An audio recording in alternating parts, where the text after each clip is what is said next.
I am home. Just care about that. So he's got 11 warrants. He's got 14 open cases. He's ran from Madison PD 3 times. Yeah. I still want to know who they're looking for. It's not me, man. Who are you looking for? Uh-oh. He's banging his head. My door. Oh. Stop kicking. What are you looking for? You. Pull him out. Pull him out. Come over here. Come over here. Come over here. Come over here. All right, here I come. Just don't let him fall over down. Put him on his stomach. Over. There you go. You're not gonna kick. You're not gonna kick. That maker come like this right here. Hold on, I'll check the photo. I'm the wrong person. Hey, sir. Sir. What are you looking for? Hey, sir. Hey, you just need to relax here now. Oh, you know what to tell me? You the sheriff?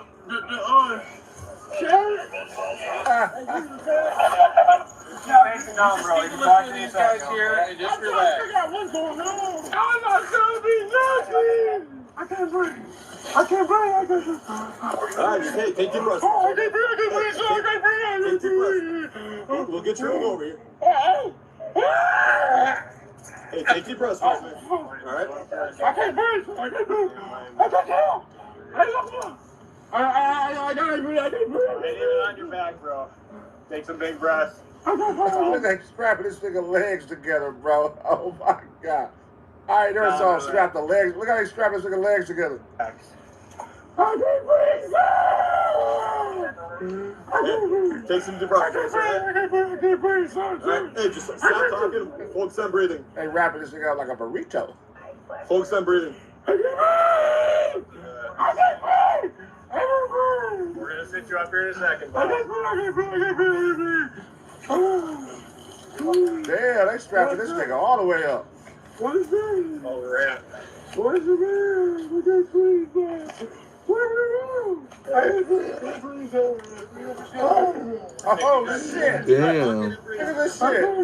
What the hell is this? I can't breathe. I can't breathe. They put it in the bodysuit. Bro, look at this shit. What the fuck? I don't know what y'all talking about. I can't breathe. A Mr. Stupid Doodoo Dumb. Did you take anything? We'll take ambulance at our location. I can't breathe. I can't breathe. Take some big breaths. Keep breathing first. He squared out the west side behind Papa John's? He pushed cars out of the way. Hey, I ain't never saw that suit before. Have y'all saw that? TurboTax locations are now open in your neighborhood. So, hand off your taxes to an expert today. Now local experts do your taxes with 100% accuracy.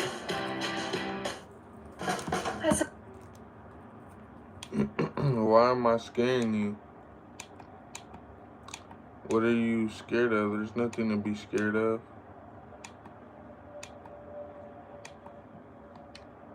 Why Wooski banned Yellow from Chicago? Yeah, we gotta fix that. I don't know what's going on with that, bro. Right, that's all y'all can fix. Patch it up.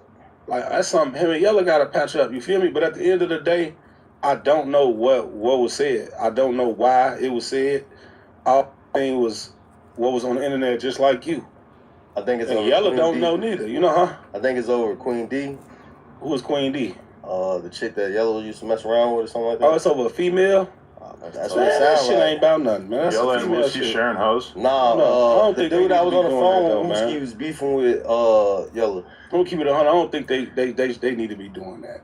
Even though Yella and Wooski not like everybody make it seem like they was just locked in. You know, they wasn't. He was Duck. Duck was Yella was around Duck. You know what I'm saying? And a lot of these guys was cool with Yella though. You know, just off the strength of Duck. But I don't know why they doing that shit. I'm keep it real. I think both of them shouldn't be doing it. Even though I seen some shit with Wooski Big Brother responded to Yella. Big Mike was talking about that. About it. Yeah. And I understood. What did he what he said about the. He felt like he shouldn't have said that about the Woosie getting shot in the head and all that, because I understand. You know, we didn't. You know what I'm saying? Me and Yella even talked about this. I told him as a man, like, I don't think you should. You know what I'm saying? Yeah. But at the end of the day, what Wooski brother got to understand is he did just get on live on the internet and say he banned from Chicago. He said like he shouldn't have took it that far. But you got to understand, you telling the man he can't come back. So if he come back, what you gonna do? What you gonna do? That man come back? You told him he banned. If he come back, what you gonna do? So I look at it like, nothing's off limits after that, bro. You just kind of went on the internet with. I could see if he called him and said it. You know what I'm saying? Yeah. But you get on the internet, so I feel like it's nothing off limits. He be able to play how he want to play too now. It's kind of weird because they both shouldn't be doing Yellow that shit, seems man. pretty clear about the fact that he has no interest in going back to Chicago. He don't like why? Yeah. Why For bother? what? Yeah. Ain't shit in Chicago. That shit, bro. Chicago not even fun. You can't even have no fun. No. Ain't shit. I go out there for me personally. I go to Chicago for business wise and shit. You feel me? And like family and all that. Come see me. Yeah. I ain't got time for that shit, bro. How much business is there in Chicago to even go do? Because they don't let niggas do shows and shit like that, right? Don't get me wrong. It's always business and shit. I be having shit going on. Right. You know what I'm saying? I be into real estate doing shit. I bet. But what I'm saying is, you can't even have fun, bro. Like, it's nothing there. Like, anytime, bro, you really notice it when you leave. When you leave Chicago and you get to looking on the internet and see how many people steady dying, that shit looks crazy. Bro, I just seen it on the internet, a car flipped over. I'm like, what the fuck is going on out there? Yeah. It's crazy. Even when I go, you gotta do too much. You gotta. I don't even wear ski masks and shit, bro. I'm wearing ski masks and shit in the rack. My face, mouth, I'm sweating, I'm hot. No. Yeah.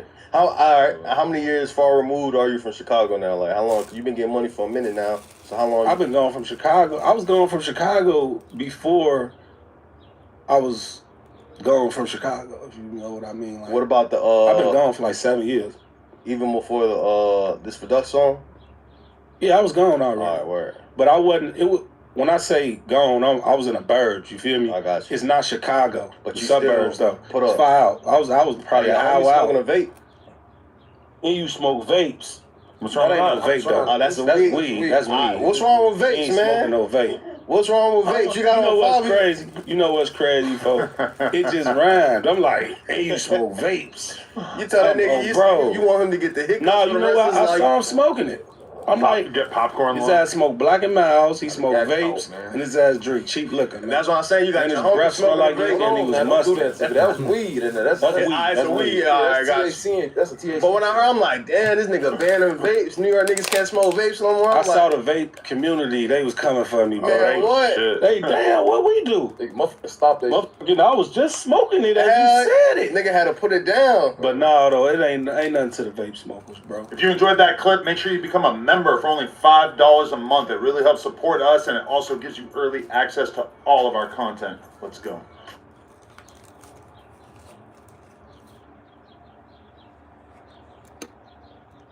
But you come back out here and hate on Sauce, bro. No, but Sauce wants to beef with me, so all I can do is expose him. So what you mean expose me How for can you what? expose him? No, He let me fake have rich, it. you know. Let me have this. Hey, and I'll squash him with Sauce right now. He decided that he don't want to be ops with me. No, but listen. Now let's talk about it. We're Yeah. talking about a kid, right? Who? Sauce Walker. He's a kid? No, he's not a kid now. We're talking about his background. Okay. A black kid, Uh-huh. you deal with all these different rappers, Uh-huh. and very few people really make it. We're talking about somebody that's been able to be in and outside the industry, right?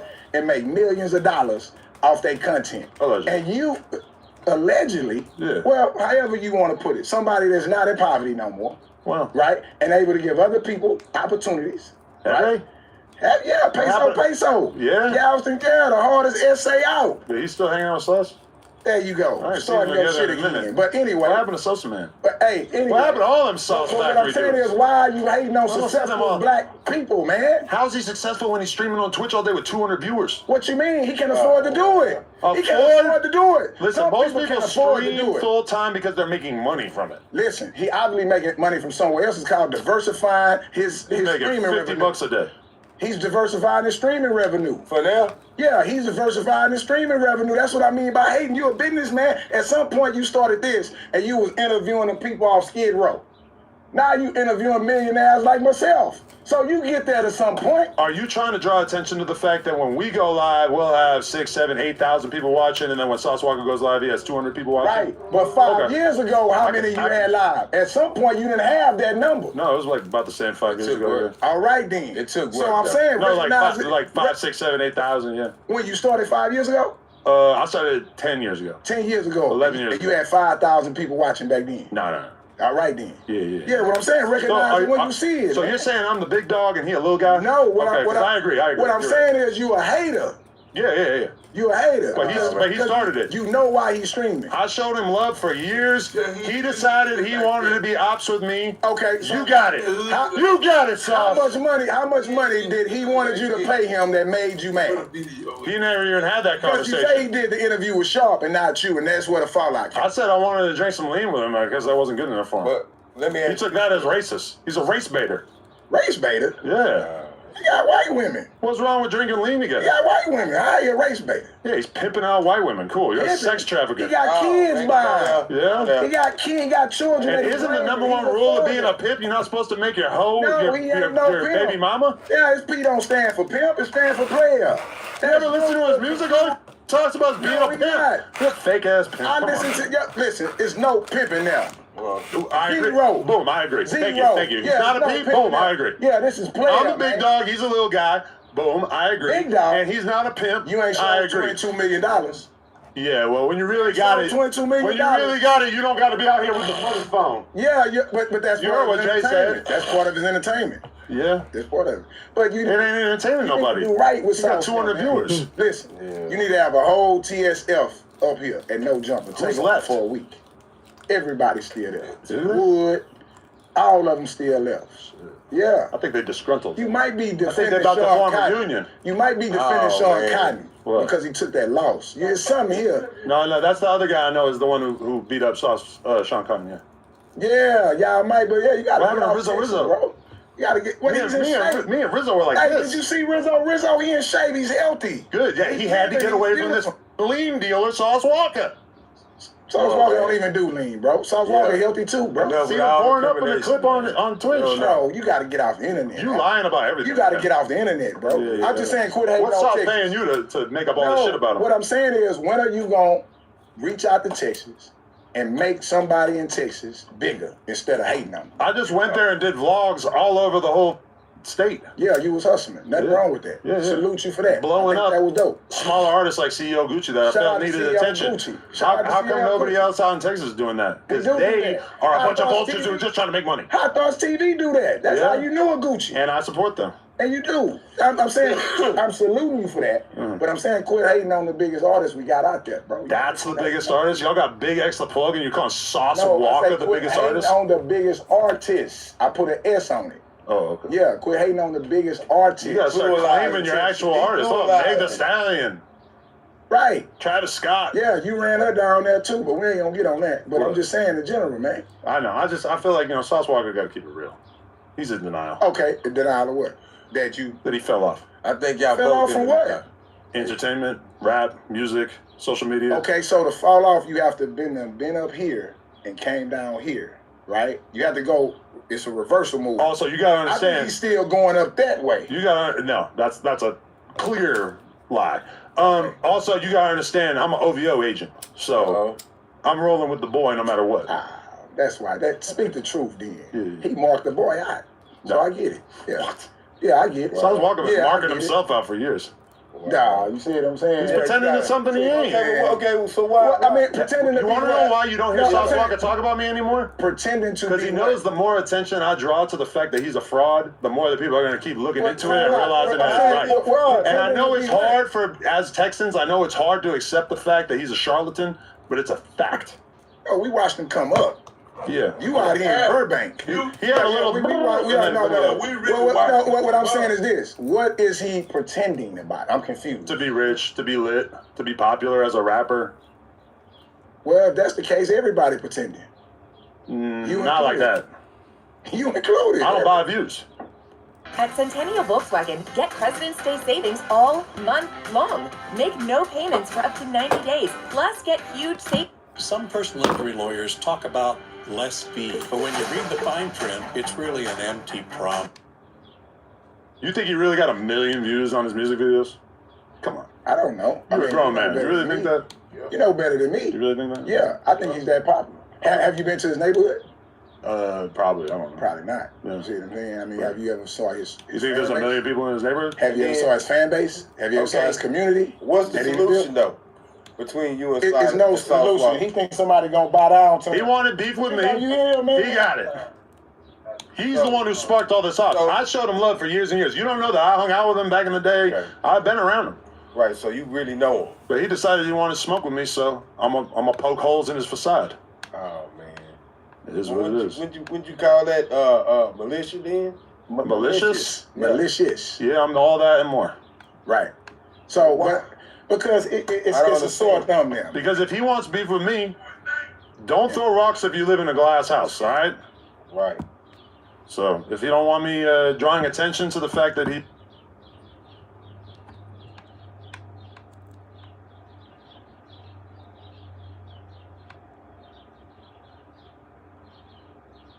I am here at Del Taco. Now I was looking at what is the most popular restaurant, and Del Taco is literally, in some states, either number 2 or number 1. I've never heard of this restaurant, but they say it's better than Taco Bell. That's cap. They say it's better than Chick-fil-A. Cap. Better than Chipotle. Cap. But I'm just like one of y'all, judging something. So look, bro, another reaction video, another ghost game. Hey, last video, when I said something about being healthy and working out and all that, right? I seen the comments, they was like, Ghost, I'm working out right now. I'm doing my sit-ups. I'm doing my jumping jacks right now. Yeah, but don't let that just be yesterday, though. You do that every day, squad. Anyway, this video right here, if it ain't dope, we gonna make it dope. Y'all know how the Ghost Squad get down. Other than that, hey, get you some merch. Ghost Gang merch. Hit the link, because some of y'all don't even know how to spell. So hit the link in the description, bro. Get you some merch. Yes, I am still following y'all back on Instagram. I think them pictures are so dope how y'all upload them on your stories. Send it to me and your girl wearing it, you and your kid. Well, some of y'all be... Hey, appreciate it, squad. Other than that, man, I'm finna get to this video. This, something in New York. A place I'd never go if I wanted to do crime. In New York City, police are alerted to shots fired by the city's acoustic gunshot detection system called ShotSpotter, which allows for an immediate police response even before any 911 calls are placed. Notably, this incident takes place the following day and less than 6 miles away from the murder of United Healthcare CE. And that's them little white things that be on poles. Y'all ain't never seen it or pay attention, but y'all gonna do it now. Now I'm telling you, squad, on the poles. And I ain't talking about on the lights, the street lights, the red light, yellow light, green light. I ain't talking about that. They're gonna be on the regular poles where the parking sign at. That old ass wood power line. You're gonna see a big white box or gray box with like 4 or 5 antennas sticking out. If you shoot from across the street, they're gonna know exactly where you shot from. If you do it across from this street, they're gonna know. I promise you, squad. Shoot right there, they're gonna know. Shoot around the corner, they're gonna know. That's a shot spotter, bro. And I didn't get up on those till like 3 or 4 years ago. I've been down with crime. That's y'all fools that gotta be worried about that, not me. Joe Brian Thompson, and police were still without a suspect in custody. Officers likely have this on their minds as they approach their scene in the 88th precinct. What follows is extremely rare footage of a daytime pursuit in rush hour traffic by the NYPD. Upon arrival, one witness told officers the shooting suspect was in a vehicle with an out-of-state license plate, which was mounted at an angle by a single screw. Within 15 minutes, officers from the 84th precinct located a vehicle matching the witness's description roughly a mile away, near the intersection of Fulton and Washington. As officials attempted to pull them over, the vehicle fled, leading to a multi-cruiser pursuit in the congested streets of downtown Brooklyn. What officers don't know, there is a 3-year-old girl in the backseat of the suspect vehicle. Kidnapper. Kidnapper.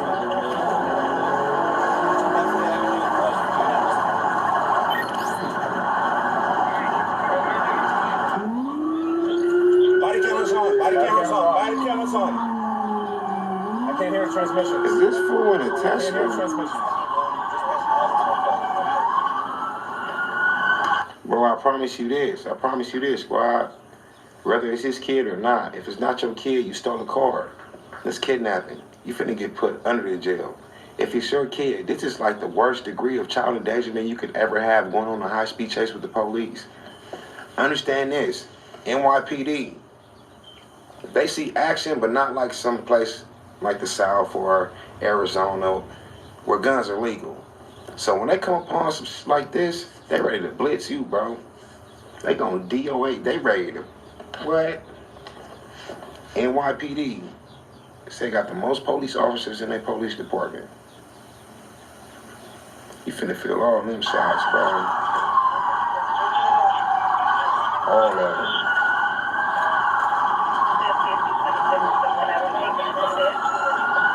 Talk to me, Sarge. Nobody caught us, right? He's got a firearm in there, as far as I'm concerned. Keep going.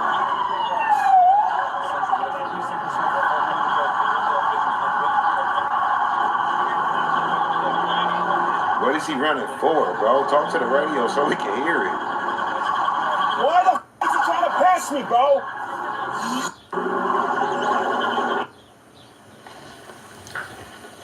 He want to pull you out of the mud, squad. Let's keep it real. The officer thought he was doing his thing by giving them distance. The other police officer, hey, bro, you ain't doing enough. That fool rolled up in there so quick. Oh, RoboCop. How you RoboCop? You in the mark unit, squad. Wait, he was in the mark unit. Y'all get what I'm saying, bro? You taking your job too serious. This be the one that gets smoked, and everybody want to do a Cadillac now. Like, hey, bro, what are you doing? Why are you passing me? I feel you, squad. Get me help over here. Or did that car, the other police officer, think that this fool was driving too slow? And my nigga gonna let him get away? It's a baby in the car. Throw some down. Running, there's people running. Careful, careful. He is on his.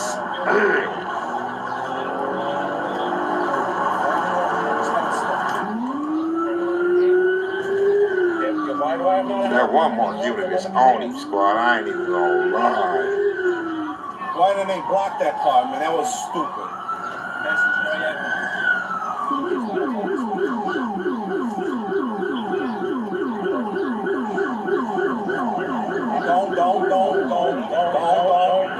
Don't pit maneuver. Don't pit maneuver. Don't pit maneuver, bro. You taking your job too serious. That's exactly what that officer's screaming, because he already know, like, bro, you got in front of me already, squad. It's a baby in that car. Don't pit maneuver, bro. You'll catch a murder charge trying to hit somebody's. He's gonna get stuck. Maybe not.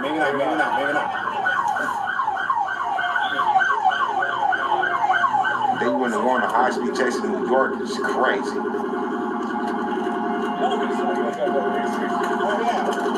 Turn left.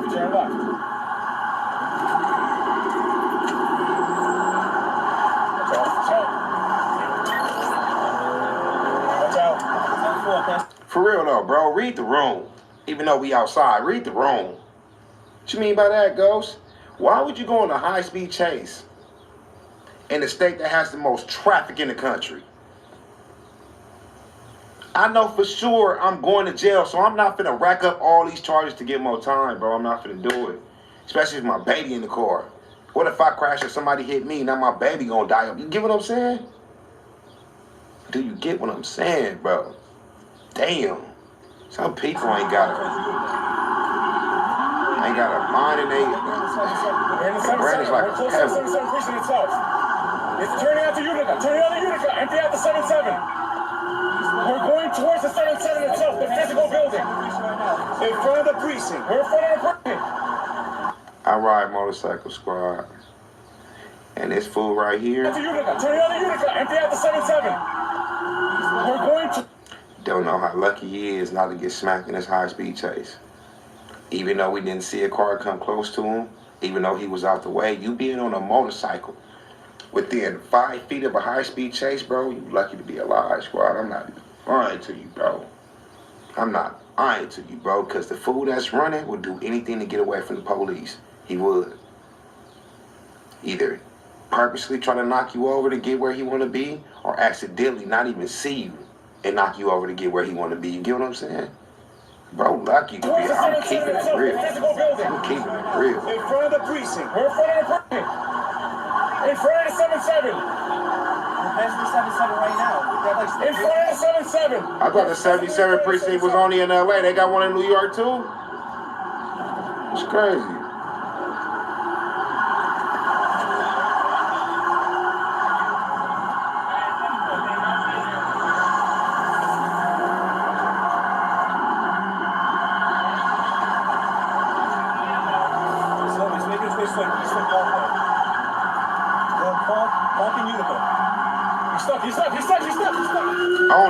On him. They knew it was eventually gonna happen. Oh! I told you they wanna mix him. They wanna blitz him. They wanna blitz. I can't even show y'all that guy. I can't even show y'all that. They wanna blitz, bro.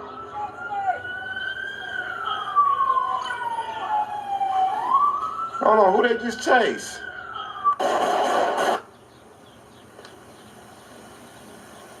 That's a black girl, so I'm assuming the driver is black and they had that baby in their car. He hopped out, they smoked him, and she tried to run. Not to get away, I don't think, just to get out the way. Look at her on the left side of the screen, bro.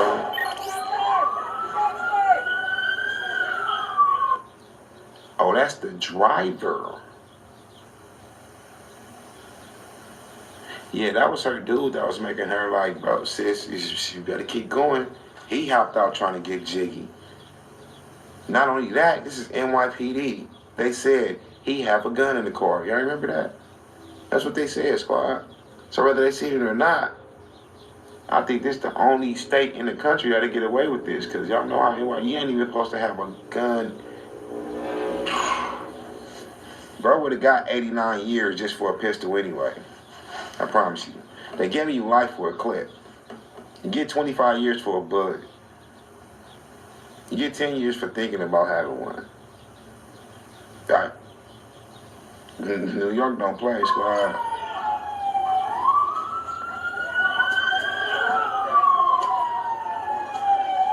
Officers reported they were unaware of the 3-year-old girl in the backseat prior to firing 19 times, whose condition will be revealed via body cam momentarily. Police killed 21-year-old passenger Christopher Ferguson, who they alleged pointed a pistol at them. Christopher was... WGU's MBA, built with business, designed for future leaders. Learn more at wgu.edu. Working with Kaplan Laws, especially with Brittany being my attorney, was amazing. It was easy. You get it directly from Corey and Brittany themselves, and they make you feel like you count and that you matter. Whether you're backing up your home, exploring the outdoors, or powering the job site, Harbor Freight has the portable generators you need at prices that can't be beat. Harbor Freight, your generator destination.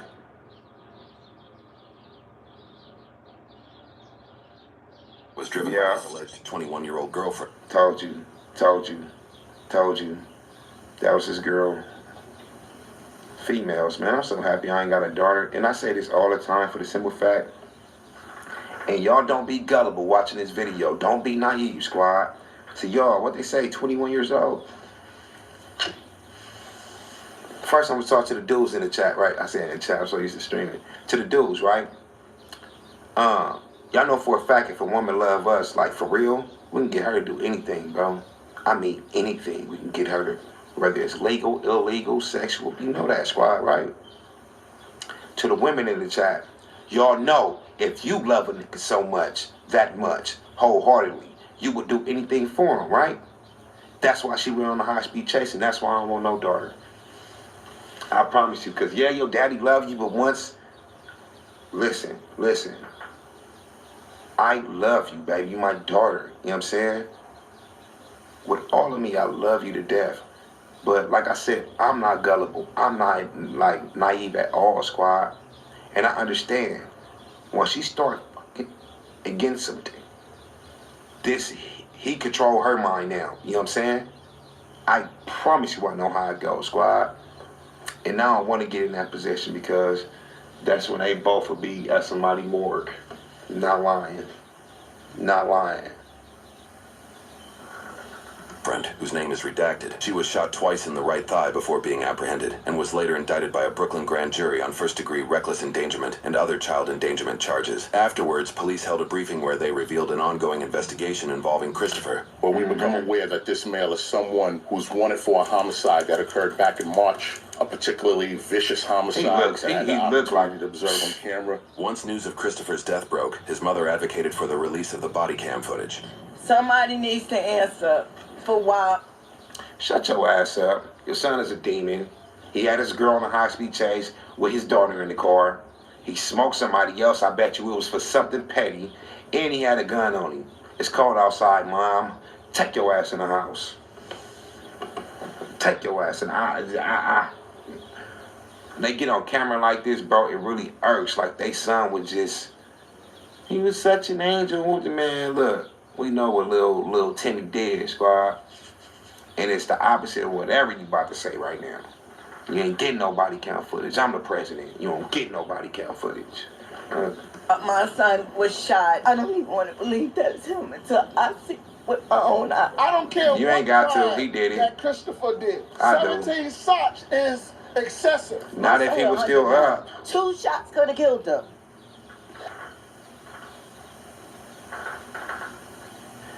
That was the wrong statement.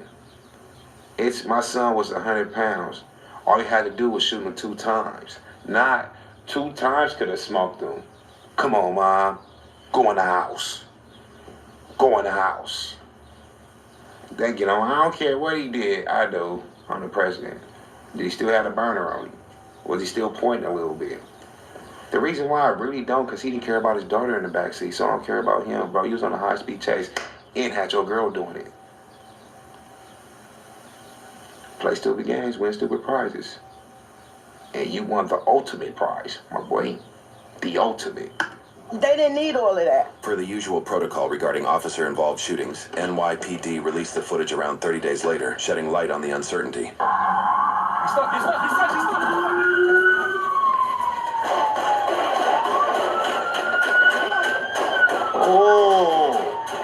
Oh, way.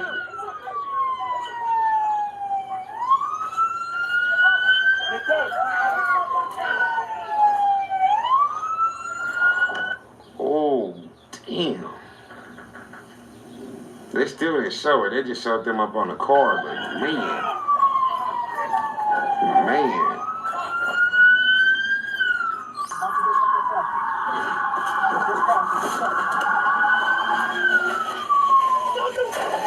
Oh, but my boy, the officer was literally this close from his face before he let off 9 in his face. 10, as a matter of fact. 11, 12, 13, 14, 15, 16. This officer emptied his whole clip. I gotta do some editing on this video. I see it now. This officer, oh my God, squad. Yeah. If I wasn't the president, I would be like, Ian, that's over. Well, I am. Bro, you fired. You can't do this, squad. You fired. At first, I thought it was awesome. He hopped out, pointed at the cops, but my boy didn't even get out the passenger. Bro, you fired. And you doing 5 years. I'm talking to the cop. You doing too much. His adrenaline was rushing. Bro, you fired. The hell? You didn't watch too much. Oh my God, now you ready to hit the door. You ready to smoke his girl too? You watched too much Call of Duty. That was a sleight of hand. After he just offed her dude. Look how he run up on her.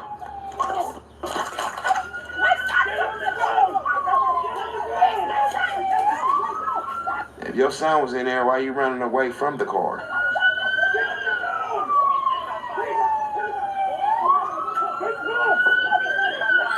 This video. Wow.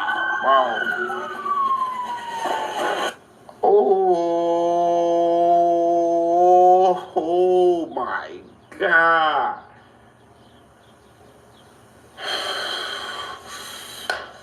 They gonna keep on showing different angles, then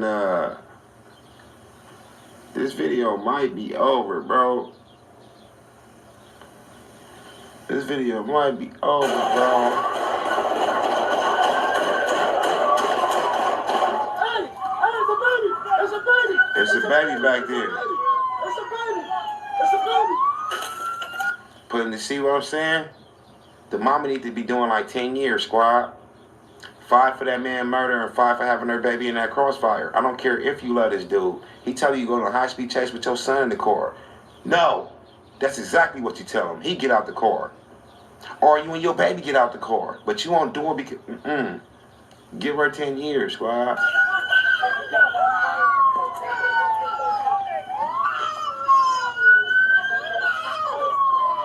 Dang, man. A slow-motion review of Officer Aguilar's body cam shows... Oh, never mind. You can have your job back, squad. The fuck? Hey, you can have your job back, squad. You can start with you. Well, for the embarrassment, like I fired you the whole department. I done talked to news. I done told them like, yeah, we fired that. So I'll give you paid leave. You can come back when you want. Well, next month after that, you need holiday, like paid leave and holiday pay. I'll give you vacation pay too, bro. Where you trying to go, boy? Where you trying to go, squad? Bro hopped out like an idiot. This is your fault, bro. I don't feel sorry for you no more. Well, I did that first, but yeah. Christopher was armed with his pistol and pointed it at officials moments before officers fired. Officials also recovered CCTV footage that captured the initial gunfire that triggered ShotSpotter. It appears to show Christopher firing at a passerby at close range, briefly. Yeah. Good night, demon. Bro is doing too much. Bro doing too much. Officials moments before officers fired. Officials also... Bro doing too much. He done popped at somebody walking past, squad. CCTV footage that captured the... And his girl was driving. Facts. Give her 20 years. Because her boy could have lost his life. Give her 20 years, bro. The initial gunfire that triggered ShotSpotter. It appears to show Christopher firing at a passerby at close range, briefly leaving his vehicle to get a better shot. He quickly gets back in the passenger seat before they drive off, where the visibly candid out-of-state license plate mentioned by witnesses can be seen. Vehicle pursuits in downtown New York may sound uncommon, but they have surged in recent years after a policy change removed restrictions on them. A total of 214 pursuits in 2022 jumped to 1,593 in 2023, a 644% increase despite overall crime declining, including an 25% drop in shootings and 12% decrease in murder. What's up with that? And that's youngins. Now say the age. Everybody, all those is under 25. Under 25. According to NYPD data. It also shows officers conducted 2,278 vehicle pursuits in 2024, with 1 in 4 resulting in a crash, property damage, or injury. Data shows 2/3 of those pursuits began after a traffic stop. With public safety in mind, a policy change was made. Since February 2025, NYPD cruisers can no longer pursue a vehicle unless officers have probable cause to believe the suspect has committed a violent crime. Even under this new policy, this chase likely would have been authorized. Several months later, investigations concluded that officers would not be criminally charged for this incident, closing the case. They won't. Yeah, I wrote the letter and told them they cool. You know what I'm saying? I got another video to do, squad, so I'm gonna get at y'all in a minute. See y'all later. Stay straight, man. TJ Ghost, 100.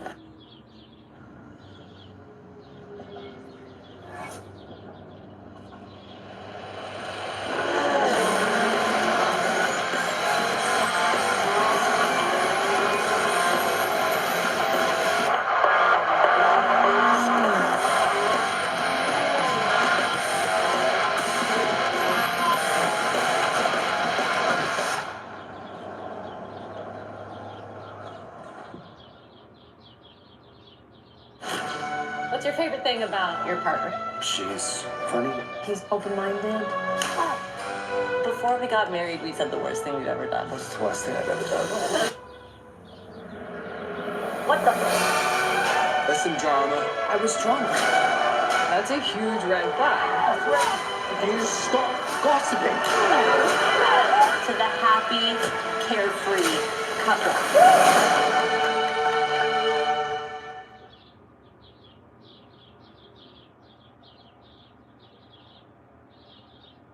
God telling you, like, man, just listen to the signs and I got you. And that was the launch pad for the Marathon Clothing and for everything we were doing right there on that corner. So to the young dudes, man, just stay focused, stay aggressive, stay moving with integrity, and watch the signs and put your best foot forward. Right. And you're gonna always win. It's documented in everybody's life. You know, the righteous win at all times. I'm a real nigga, I don't fear jail. I only fear God, I don't fear hell. And when they took field, man, a tear fell. I'ma keep this shit 100, cause this shit real. For real. I don't know why. Trouble knows to follow me. It ain't my fault, it ain't my fault. Try to do right, get up out these streets, but I'm still here.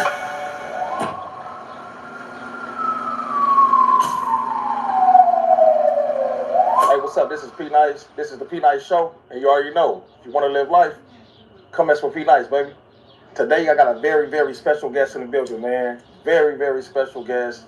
The co-founder of the Marathon brand, Marathon Burger, owner, just an all-around hustler, you know what I mean? From the streets to big business, you know what I mean? I got Black Sam in the building. How you doing, baby? Good. Appreciate you having me. I appreciate you coming on, man, for real. Off the top. How your day going so far? Good. Good? Yes, sir. Good, man. There's a lot of stuff going on out here, man. Yeah. So, what we doing right now? Getting ready for this grand opening. You know, it look kind of crazy in here, but just full court blitz. Trying to figure out, make sure everything working. We got some food in. We're gonna start cooking. Getting ready for the first. Okay. That's grand opening. Yeah. For those that don't know, right now we at Marathon Burger in Long Beach, California, right now. But we're gonna get to that in a second. So, a lot of people glorify where y'all come from. What did survival really look like growing up in Crenshaw? And I'm not talking about the romanticized version. I'm talking about on them days and them nights where stuff could have really went left. Right. I think our area is a lot like a lot of other areas. You know, you're dealing with so many different things. You're dealing with, especially being young, trying to get to some money. Yeah.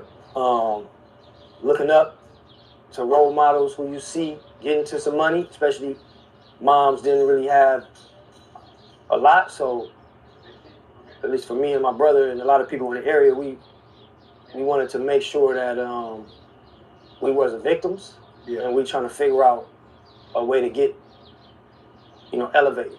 And also,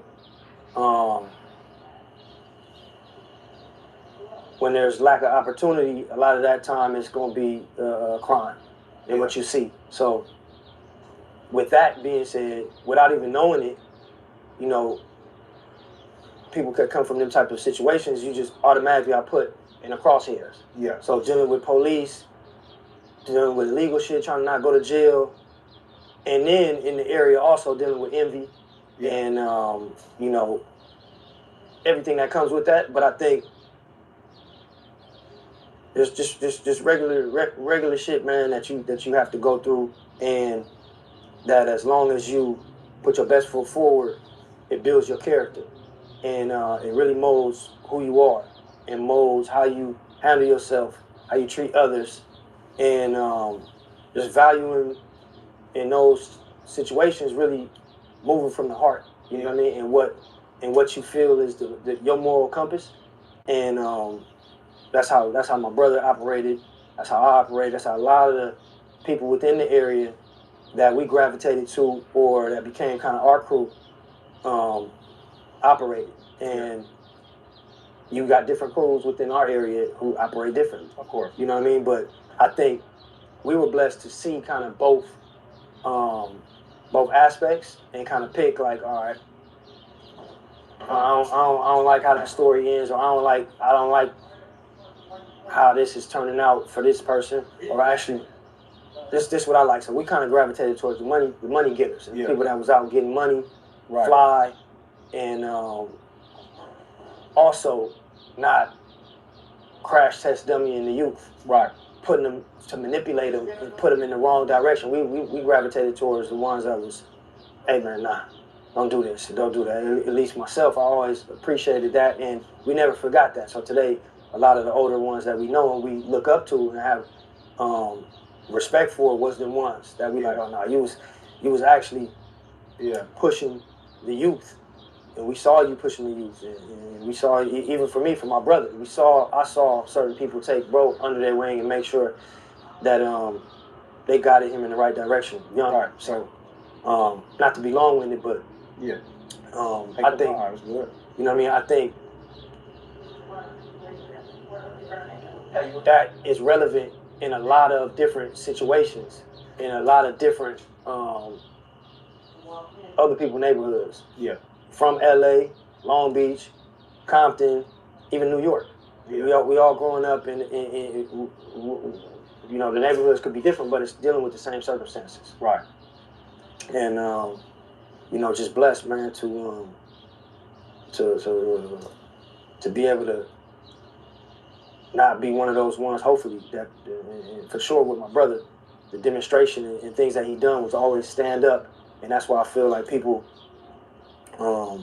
resonate and people respect.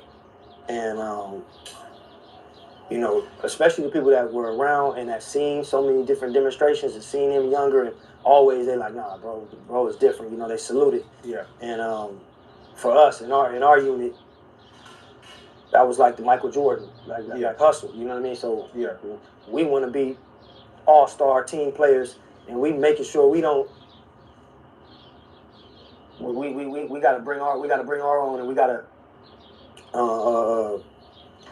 add value to what bro is doing on so many different levels. Right.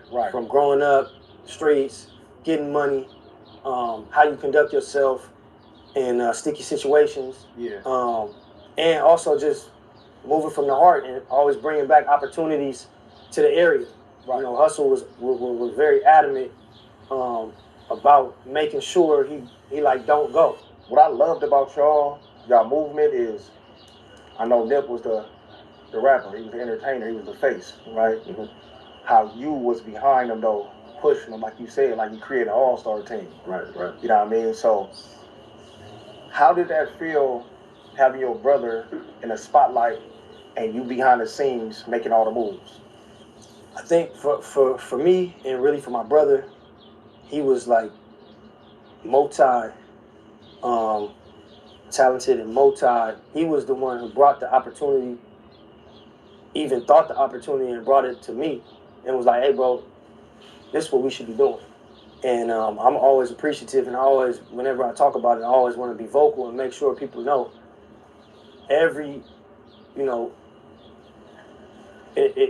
what was out there, everybody knew what was out there, but Hustle would bring something new to the table, and Hustle would say, hey, listen, we about to do this music. This is how Jay did it. This is how Rough Riders did it. He's getting books. He's saying, hey, read this. We about to get a distribution deal. Yeah. I created this company. You about to be in it with me. So I was always appreciative that he involved me in it, and at the same time, amazed that he even had the vision. And I tell everybody all the time, it's so hard to find something legit to get behind when you're younger, and the goal in the beginning is you just want to get some money. Yeah. So you're gonna do whatever. Right. And we get into money and however it gets to, and then you want to make sure you take care of moms. And my thing, man, my mom gonna be in the Benz until I'm gone. Before me, I'm in the moms is good, the jewelry, but it comes to a point where you police hitting the houses, and now you catching cases, and now you sitting down. Yeah. And then it's like, damn, all right, is it a better way? Right. Because we get into the money, but damn, why I gotta go through this, and you may not, and then you ups and downs and losses. So for Hustle to actually be like, man, we can be something legit. Yeah. We can build a brand, and I'm talented. I'm gonna do music, and I'm gonna also create and keep elevating and keep bringing his team and his brother, myself, into it. Yeah. Yes, I'm feeling like, okay, we know what's going on here. This is Michael Jordan, and we wanna assist at the highest of levels. Yeah. And not only is he the star player, he's also the coach, and he's also the visionary. So for me, I was always happy to just be able to put my small percentage in to help. And I felt a duty and an obligation to go super hard. Right. Because, you know, everything that he's put down and also always involving me, and this is my brother. Right. You know what I mean? And to take a step back, man, I'm just honored and amazed and just proud every time I see him move and bring certain things to the table. You know, I wanted to also be somebody that he knew is 1,000% all in, and that he can depend on to be there to help him execute. That's love. Wow. Yep. That's love. Real talk. So, before the fame, before the money, before anything, you mentioned earlier in your answer how to escape or watch out for sneaky situations. So before the fame, before the money, what was one of the coldest situations that you're able to talk about, right, that you and Nip could have lost your life? Yeah, I think, you know, honestly, a lot of different times. Just with walking home, walking to the park, going to the wrong swimming pool, figuring out you walking through different neighborhoods, and you figuring out what's going on as you're younger, and you know, the shit that everybody go through, man, and you figure it out, just being targeted from where you coming from, and what areas, you know, is hopping out, chasing, and, you know, dealing with shit that's going on in areas that's, when there's gangbanging going on, whether you younger and not even involved, or when you older and are involved, it really is just fucked up what niggas got to deal with. And definitely, you know, everybody, we always say we're blessed to be able to, you know, make it out of the teenage years, and because it's a lot of people that we know that wasn't. Right. And from that type of things to also trying to get money and attempted robberies and all type of shit that, you know, we were blessed to be able to get out of safe. You know, God was always watching over. Right. But it's a lot of things, man, in just being in LA, dealing with so many different things. It could turn in an instant. Give a second. Yeah. We'll be getting gas. We go in the store. Facts. Right. Yeah. You know, to your point, learn it. Hold on, we can't go to this gas station no more. You know, you can't pull up at the common sense. Yes. Use the common sense. So. Yep. So the marathon became global motivation. Come on. Did that come from pain, struggle, street pressure? Like, what was your mindset? Yeah, I think, man, once again, hustle, man. I say this in a lot of interviews. I remember when his mixtapes were Bullets Ain't Got No Names. And I was fresh out of prison in 2009, and it was the hottest thing in the streets. Yeah. And I was just amazed. Once again, you know, since he was little, he always would amaze me and do different things. And I'm like, bro, we killing it right now. And he's like, yeah, but my next mixtape, I'm gonna change it. It's gonna be called The Marathon. So I'm like, what? The Marathon? I'm like, and I've said this multiple times in interviews, but it's the truth. So I continue to keep saying this. I said, Marathon, what is this? Nah, bro, we going Bullets Ain't Got No Names till volume 10. Yeah. You killing it, you the hottest on the street. What are you doing? He like, nah, bro, you don't understand. My shit gotta inspire. You know, I don't like the energy. We get in fights, we jumping off the stage, hitting niggas in the head with bottles, everybody coming to the shows trying to test us, shootouts in the parking lot. Right. And I'm like, what? He's like, yeah. I'm like, all right, well, you know, you the blueprint. You already know I'm all in. Let's bring the bad energy. Yeah, that's what he's saying. Let's bring the bad energy. But honestly, I'm like, man, we winning. When you winning, we don't switch up. And he's like, nah, bro. I'm like, all right, I got to follow your lead. As always, you the blueprint, so I'm all in. But I really didn't understand it. But once the mixtape dropped and that Marathon mixtape came out, at the shows, I start seeing people pull up with resumes. Yeah. People coming and talking to bro, like, bro, you changed my life, bro. I'm from the other side, and nigga, fuck with what you saying, and I got through this situation, and I started my own business, or people saying I got through college, and I'm just listening from the sideline, like, get goosebumps. Yeah. Like, this is crazy. This is what bro had the vision, and also had the heart to say, yeah, I'm winning over here, but I'm still gonna switch it up. Right. And maybe even have a chance where I don't win, but I don't care because this is how I feel. Yeah. And that's what bro always would do.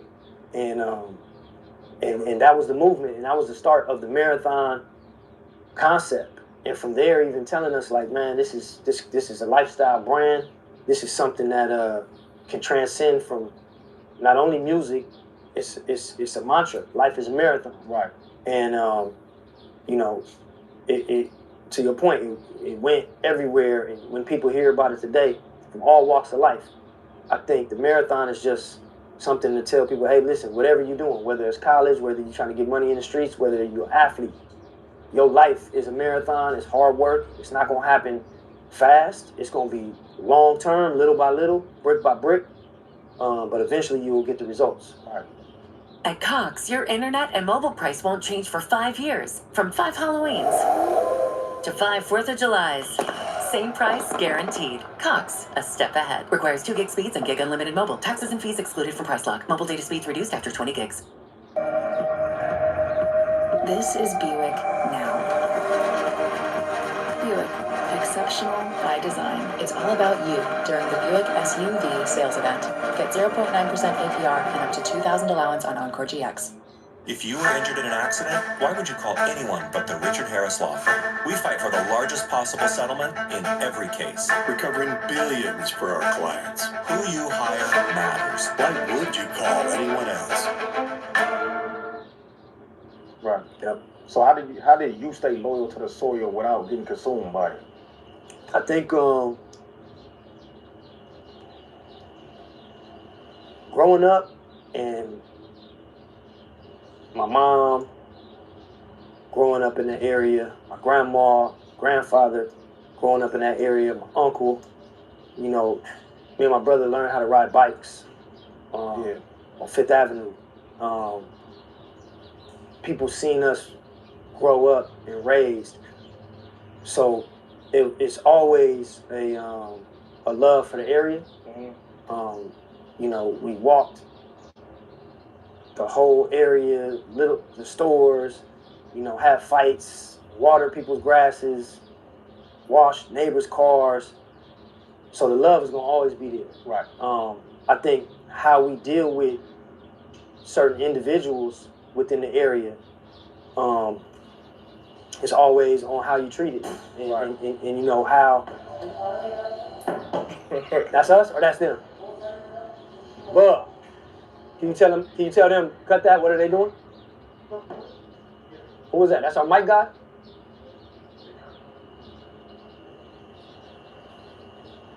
Interview. We doing an interview, bro. Thank God for editing, huh? We should just keep that motherfucker in there. Right. Everything. Just keep it up in there and shit.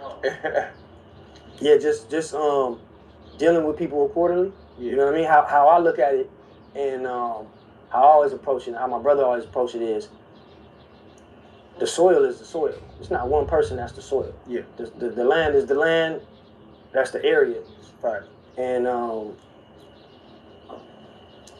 I give respect where respect is given, and my loyalty is, as far as with people,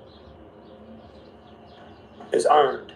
And once it's earned, it's there.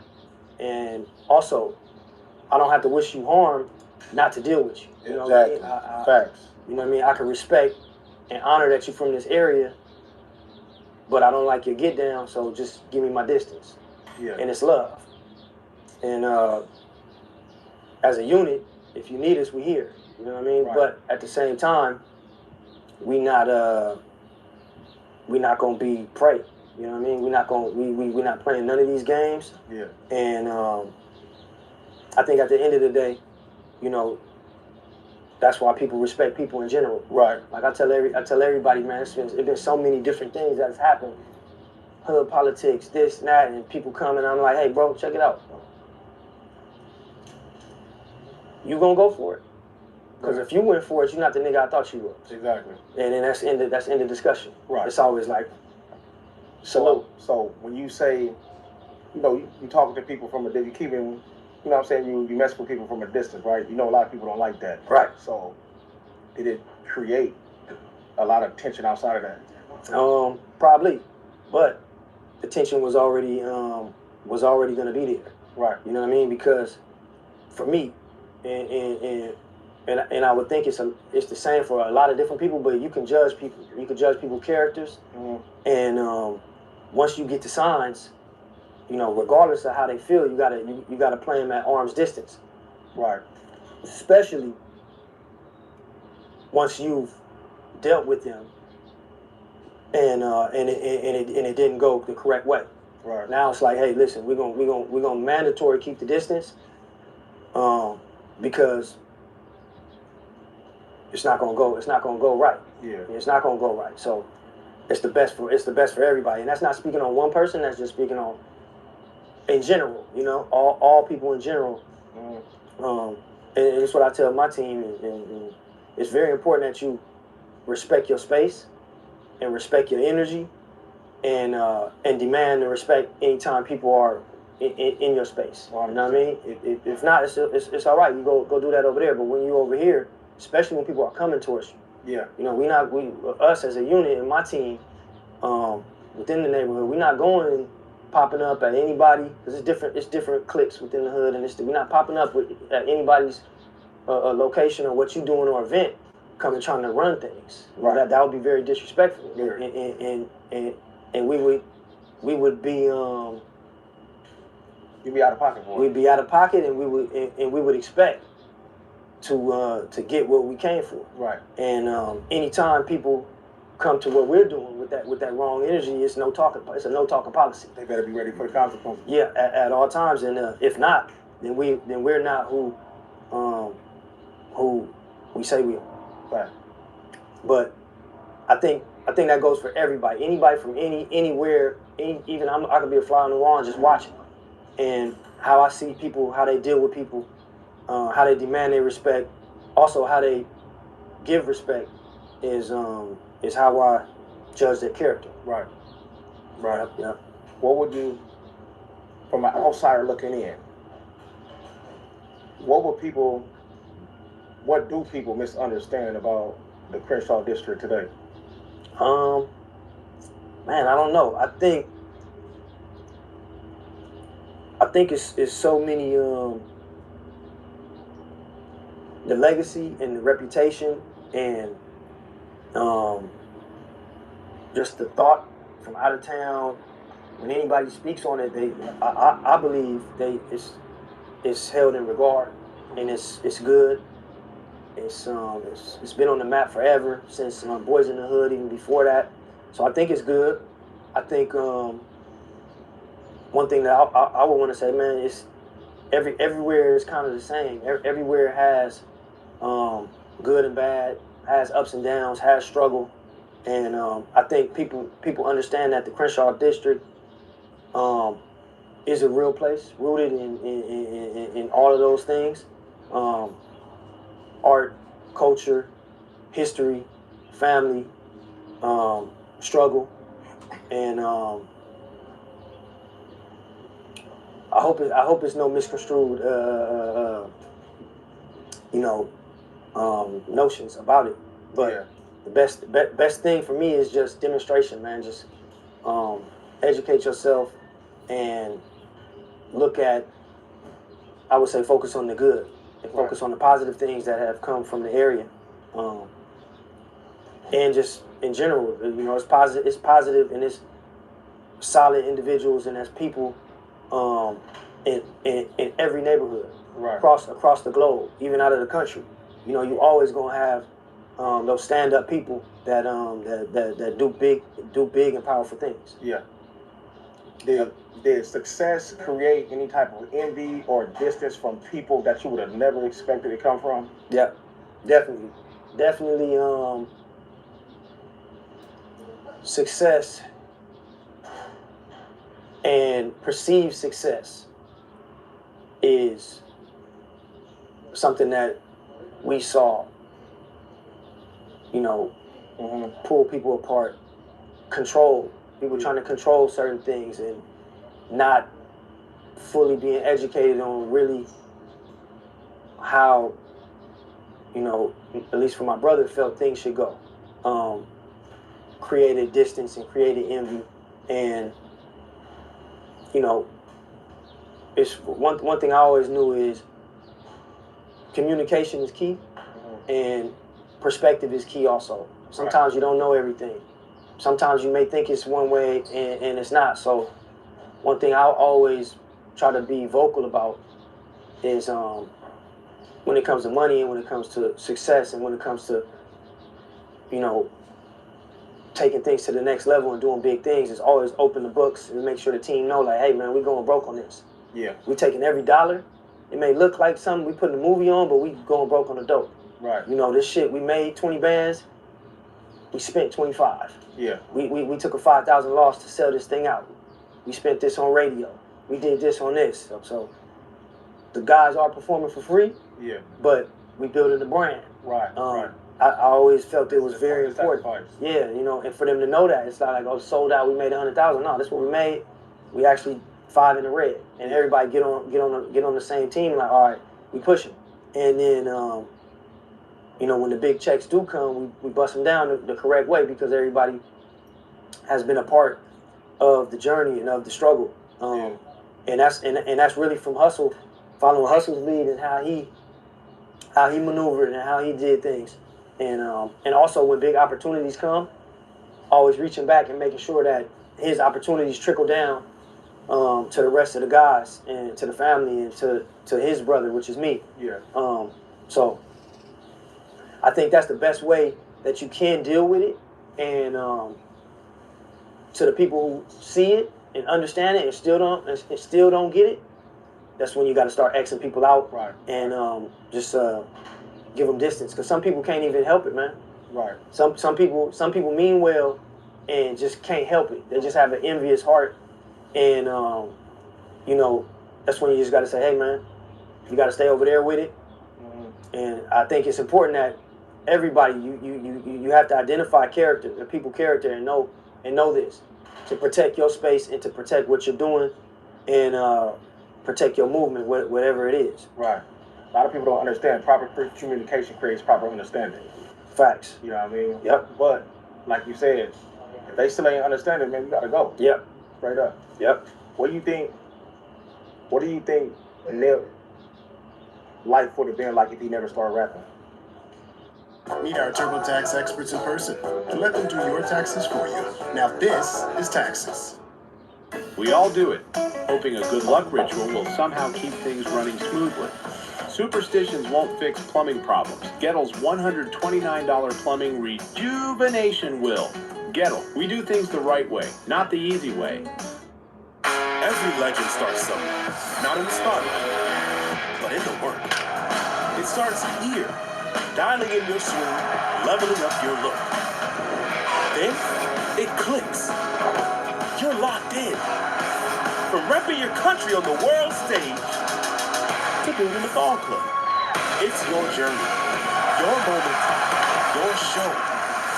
Make your mark. Become a legend. Man, that's a hard question, man. You know, ever since I can remember, my brother just loved music, and he would make beats on the table, and you know, we would get some money from my grandfather, and he'll just go spend it immediately. Go buy a book or go buy a CD. And I'm like, bro, let's read the book in the store and save the money. He's like, nah, he's saving them. He putting the posters on the wall, and I used to just be like, man, what are you doing? Yeah. But he was so passionate about music, and then he started writing music young, and he was just dope and talented, man. So honestly, I don't know what bro would be doing if it wasn't music. He would probably, you know, be a famous actor, or you know, be a famous businessman, because he was since he was in elementary, he was certified gifted.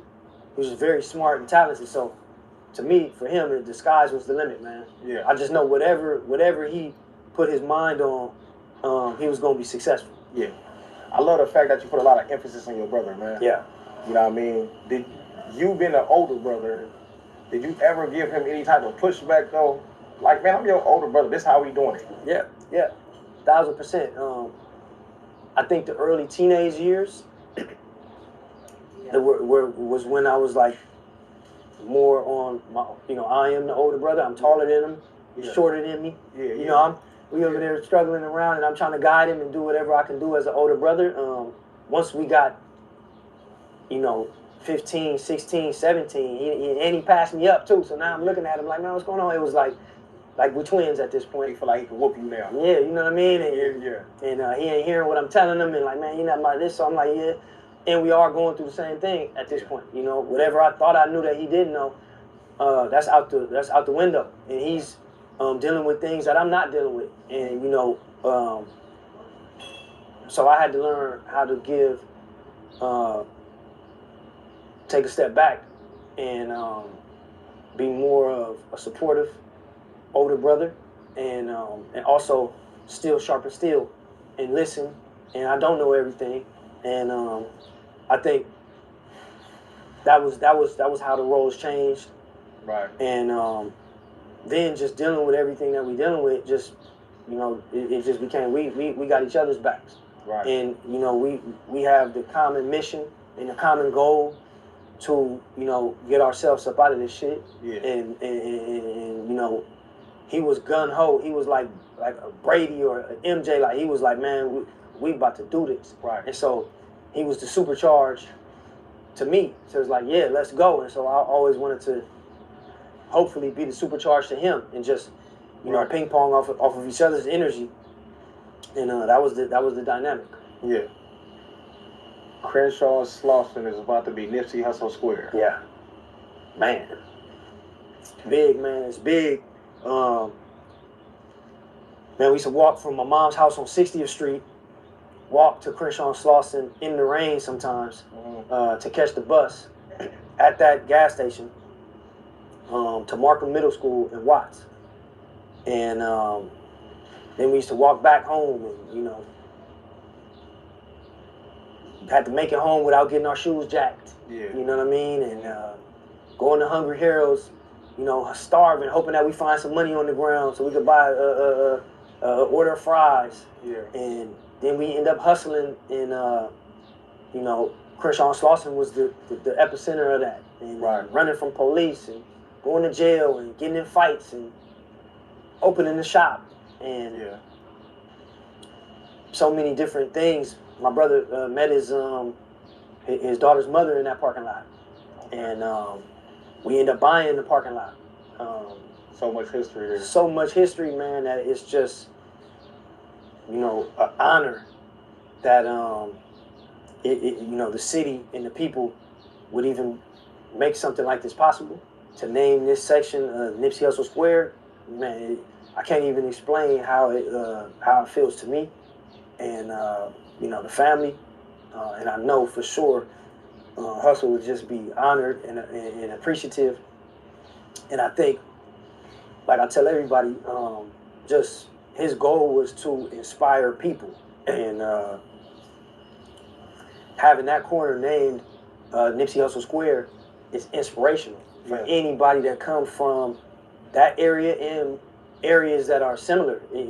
Just gangbanging in general, to come up and have to go through what people have to go through, and to be Grammy nominated, and to open businesses and employ so many people in that area, and be intentional about it also, because so many times going through hood politics and going through shit with the police, being they public enemy number one, they blitzing us. It's like, bro, we need to open up somewhere else. And he like, nah, we're gonna open this first store on Crenshaw and Slauson. I don't care. We open this here because I got to show people, this has to be open here, and it can be done, and I'm gonna get people to come here. And the fact that was in his heart, because he wanted to inspire people, just having that name in that section named after his name is inspirational. And that was the main thing. That was his goal. As many times And I say this in a lot of interviews too, but I have to say it as many times. I'm like, bro, we gotta get this money. You know, he like, bro, listen, we're gonna get the money, bro. Like, man, what you, he like, we're gonna get the money. The money is gonna come, bro. My shit gotta be inspirational. My shit is bigger than that. The money, we're gonna make the money, and I'm like, all right, you're right. Right. So it is. It's bigger. It's bigger than anything. It's bigger than the success, the Marathon Burger, clothing, all that can go with the snap of a finger. Yeah. You know, but the inspiration that bro provided and still provides, and the street being named after him, is forever. And for his kids too, man. My niece and my nephew, for them to be able to say that the street was named after their father, means everything to me. Yeah. So does it feel like closure or responsibility? Man, you know, it's no closure, man. For you know, it's so many different emotions. You know, with my brother and what happened. So, not to be talking crazy, but it's like, for me, it's certain things that need to happen for me to put my checklist, and this is not one of them. This is I feel respect and honored and appreciative that the city, you know, councilmen and people just, you know, want to bestow that honor upon bro. But you know, it's a lot. It's still a lot that it's still an obligation for people that really love bro, and that's really, as I would say, tripping about bro. Yeah. Just on some street shit, like it's you know, but it's step by step, you know, step by step, and just the first thing is put some respect and make sure that our demonstration is being felt. For me, it's very important, and I feel little by little, you know, we're getting there. Without speaking about too much, it's a lot of goofy things and goofy people on the internet and people that were saying different things, and it's like, for me, I'm sitting in the back like, man, I hope the people know that it's people from the section that is tripping over bro. It's people from even from our area, from the 30s to the 100s and other hoods too, but definitely like, hold on, man, we don't get it.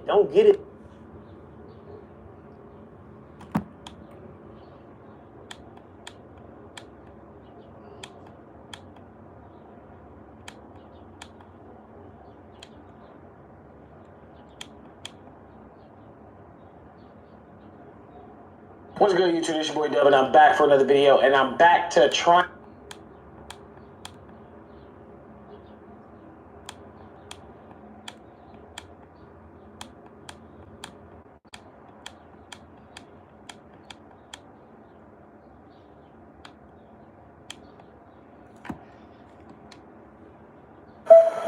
She opened the door.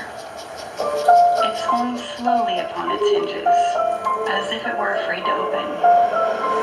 Then she stepped out.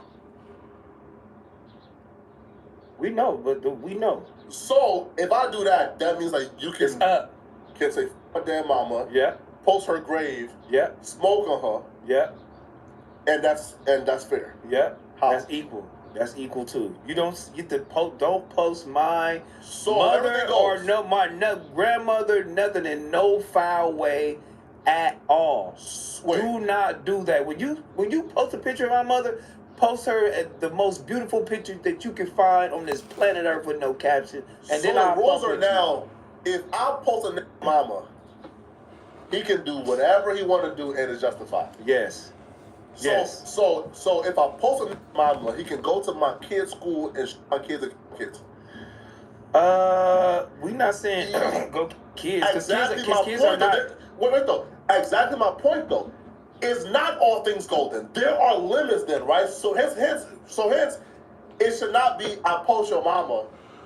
You now have the full authority to do whatever you want to do. So what are the limits? So the limit is we're on the internet now. Since he brought it to the internet, I'm gonna bring what I'm gonna bring to the internet. Nobody said I would go out there physically anyone. But since you're on the internet playing games, let me play my internet game, and this is my internet game. And if you think it's too far or not, you can't tell me how too far or not either. You know what I mean? You can't tell me that.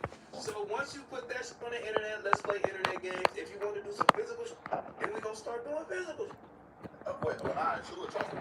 So, let's say this. If I post, let's say, somebody's mom, are they now allowed to make fun of, like, my disabled kids and my deceased kids? Why you keep talking about kids?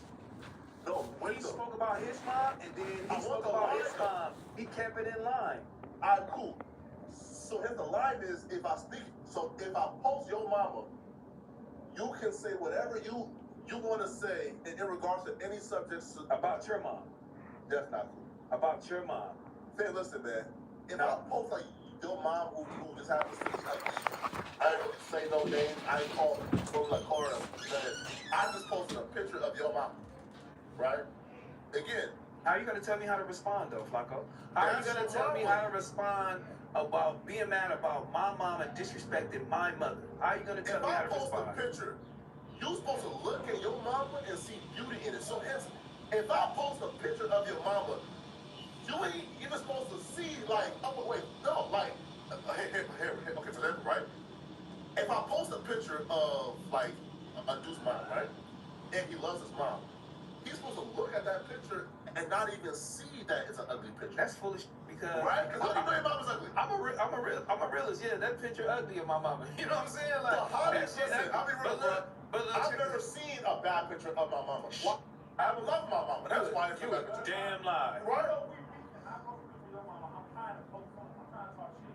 Especially, but look, not the dead though, bro. The dead is sacred, bro. Especially when his mom is always the butt of a joke, because he's only reposting what he think is the butt of a joke. You know what I'm saying? These pictures of her face, like, you know what I'm saying? Maybe she got too much surgery. Maybe her ass, the dress flowing up, like, and she got a little cheek out. You know what I mean? Like, these are pictures that people are poking fun of already, and he's just reposting them, and he's doing that intentionally for the attention, you know what I'm saying? And he wants people to laugh. He thinks it's a joke. So if you think it's a joke, I'm gonna go ahead and talk about your mother. Let's see how funny it is. You see, bro, nothing wrong about that. Listen, bro, like, I also like blame T.I. because, listen, man, I'm not a father. But if I'm T.I. and my son is online doing this to 50, you shut that down, bro. Right? Because you don't, again, bro, if you T.I. and you've been in the streets for how long you been in the streets for it, you can handle that pressure coming 50. This loaded is like, 22, 23 years old. He's gonna get blitzed and hurt from play like. Do you know what? Ja Rule can't dunk 50. And it's been 40 years. That's Ja Rule. But you ain't talking about game. We're not talking about Rick Ross or none of that. You know what? I'm proud of T.I. kids, and I wish and I hope my kids, if I ever get into beef, my kids take their ass out there and make some damn diss songs and get on this internet and you beef with me, goddammit. Because his kids is going crazy. And I love that. My kids better beef with me. But my kids better beef with me. It's not gonna stop at the internet. Like, bro, it's 50. Like, listen, bro, we know it's 50. It's not gonna stop at the internet. So when they see King, you think they gonna pack King down? Man, what?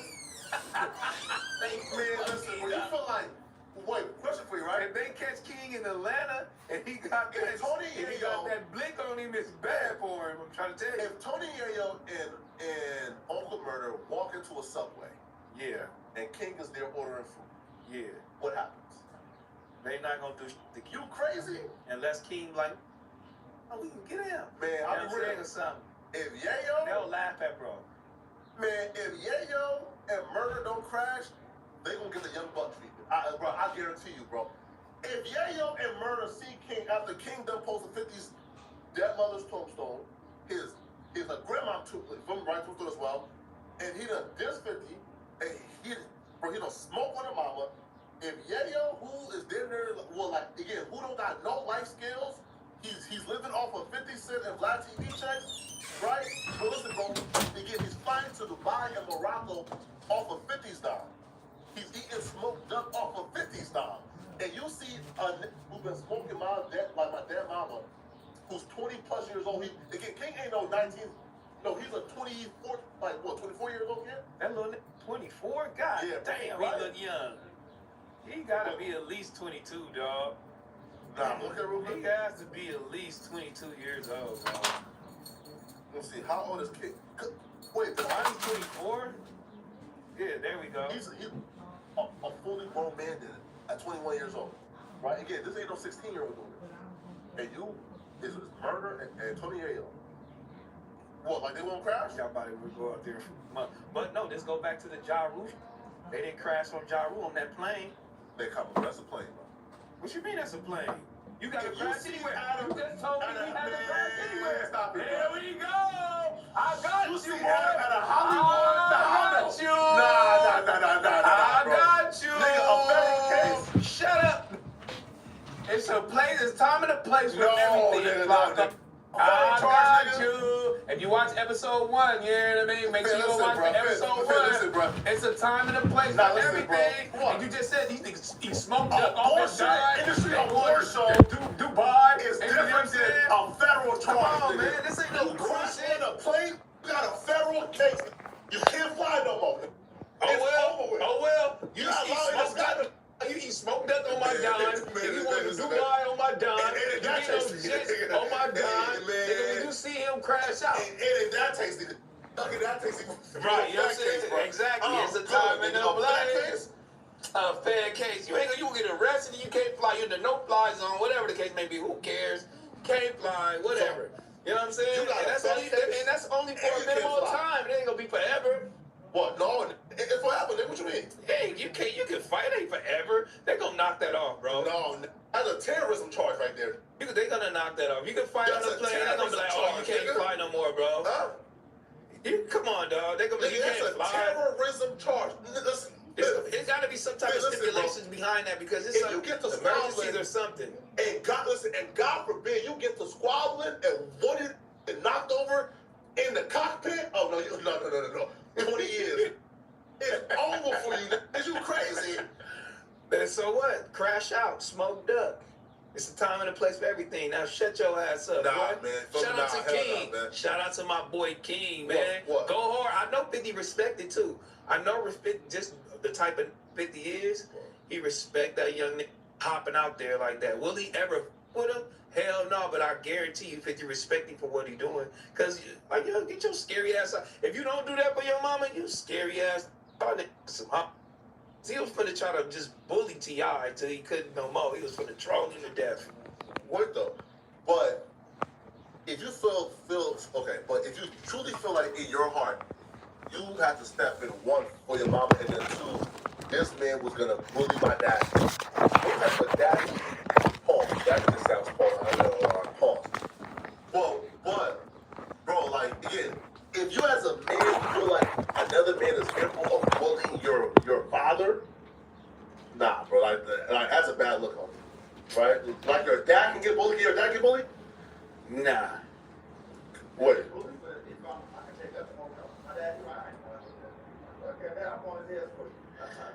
I mean, as we get older, yeah, but when you're a kid, you don't want your kids to see you get bullied. You know what I mean? Like, dad just got bullied. I ain't even respecting you at the house anyway. Yeah, come get the snacks, man. I'm gonna get a snack. Nah, bro. I'm getting my snack. You didn't do that like that out there. Man, bro, listen, bro. My dad is a gangster, bro. You feel me? Your dad's a gangster? Man, listen, bro. I'm talking about listen, bro. Like, I was like 6 years old, right? Bro, 6 years old.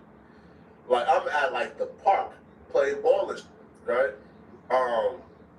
Again, like I'm a young little, feel me, like an African kids is bullying me and shit like that, right? So I go back to the house crying. But my dad came out the house in ball shorts and no shirt and no shoes. Ran back to like back to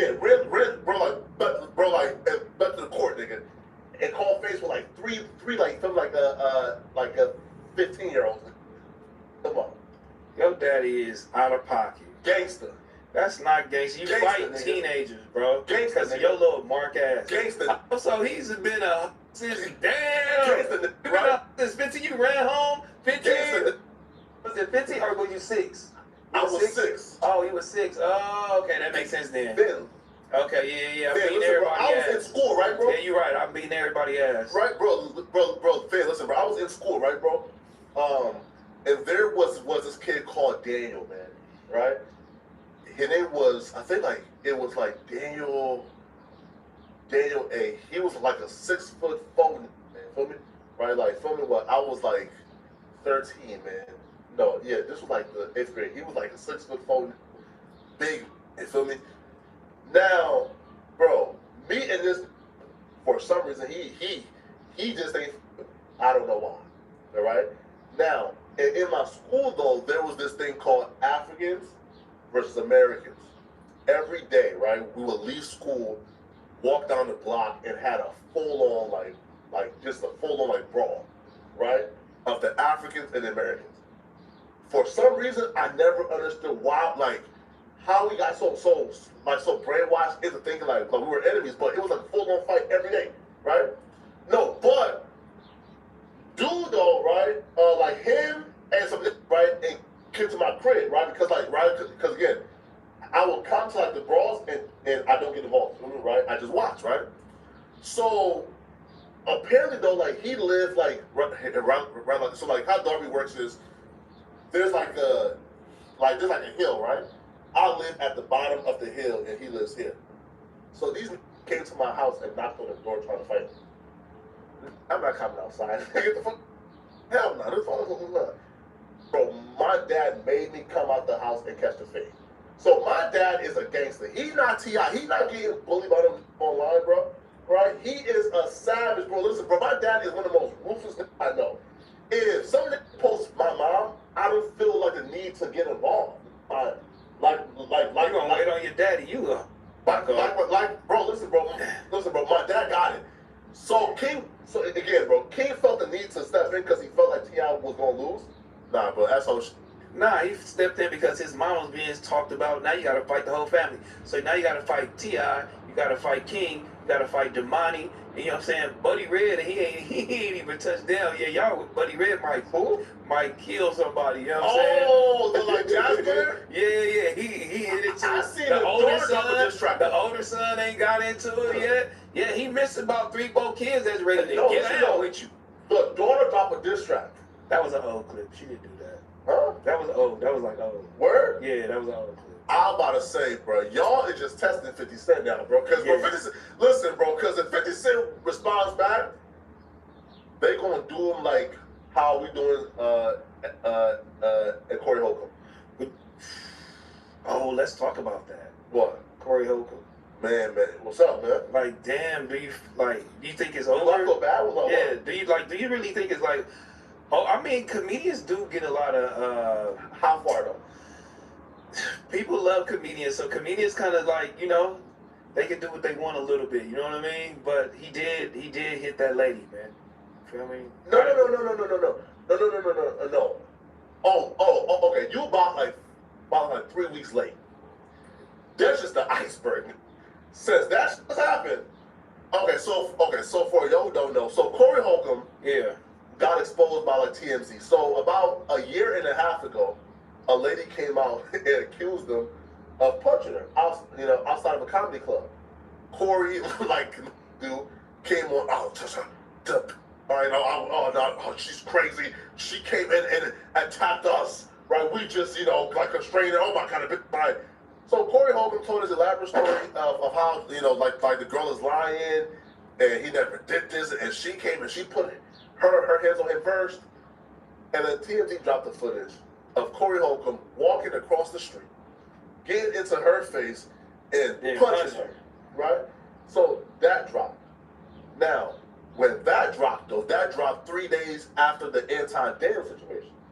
So Corey had a guy called Anton Daniels on his podcast. Him and the guy got into it. The guy told Corey he be sucking black people's. And he did come over there and he didn't want to run the fame to him.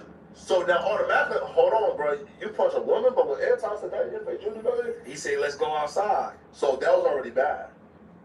And then I dropped a video that set this whole shit on fire, when I did a compilation of Corey Holcomb jokes per se. But the jokes per se was him saying like things like, man, like when girls in high school like dress a certain way, it looks good. When like he said things like kid is the best. When he say things like when you sodomize when you sodomize like a boy butt, it makes like a different sound. He says that Massa is who convinced us that with a 13, 14, and 15-year-old is wrong. When he said things like a 15-year-old and giving you a kid will be the healthiest baby you will ever have. He called a 4-year-old for sucking on like the pacifier too good. He said the 4-year-old will grow up to be a hoe because like Phil's getting like and rock back and forth, right? And he said that like one day, the lady who house that he was like staying at, her 9-year-old daughter came and went under like the covers while he was naked, right? So when I put out this compilation of things, the internet went crazy. Oh my God.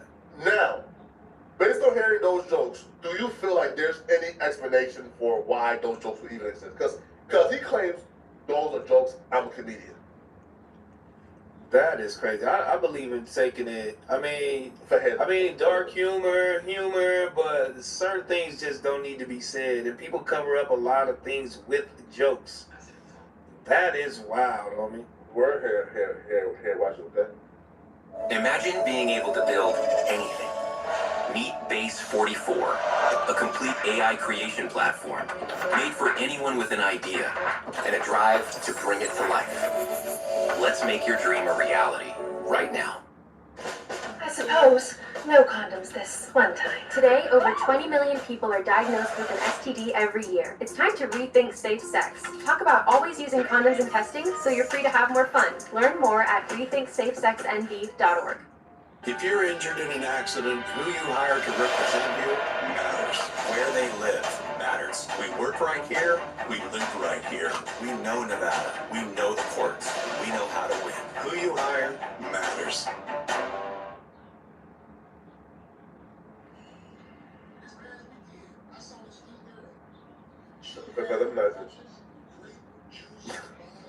In her mouth. Sickness. And she was about 5. She had the whole bottle. Just why? Walking with her mouth. Somebody said, "Get that out of her mouth." When they took it out of her mouth, that baby said, and he preserving it for some reason. You know when she stopped crying? When a man picked her up and put her in her lap and started bouncing with her. Then she stopped crying and was looking like that. I said, that's a whore. That's crazy, right? That's crazy. Nobody laughed. Nobody ain't say nothing. He doing stand up. Look, watch this. Watch. So quick, that happened to me for real. One day I was living with this lady and her daughters crawled in the bed and I ain't had on. Yeah. I was up under the cover. And I was like, oh. And one of her daughters was like, her daughter was she was in high school. I think she was 15. Still not legal. You just can't tell your true thoughts. So what true thoughts do you have about a 15-year-old that you can't say? Man, come on, look. When I was in Iceland, hey, you don't have to be no 18. I think it was 13, maybe 14. Yeah. That's the vagina been on this planet 14 years. I've said this before on the show also. Do you know if a woman 16 years old gives you a baby, that is going to be 16? That man sat here and said, oh my bro. Oh my God, dog. So yes, no. That is crazy, bro. So That's the real reason why he got canceled. Oh, that is crazy, bro. Now, hang it up. Now, he made so he did like he did like a podcast and called me all type of blah. And all right, so based off of that, do you feel like I'm wrong for making a video calling that out? No, man. That's the type of that's the type that needs to be called out. That's not even funny to even be putting that into a joke. Like, that's not funny. That's not funny. I didn't find none of that funny. If I would have been if I'm at a comedy show and I'm listening to you, where are you going with this?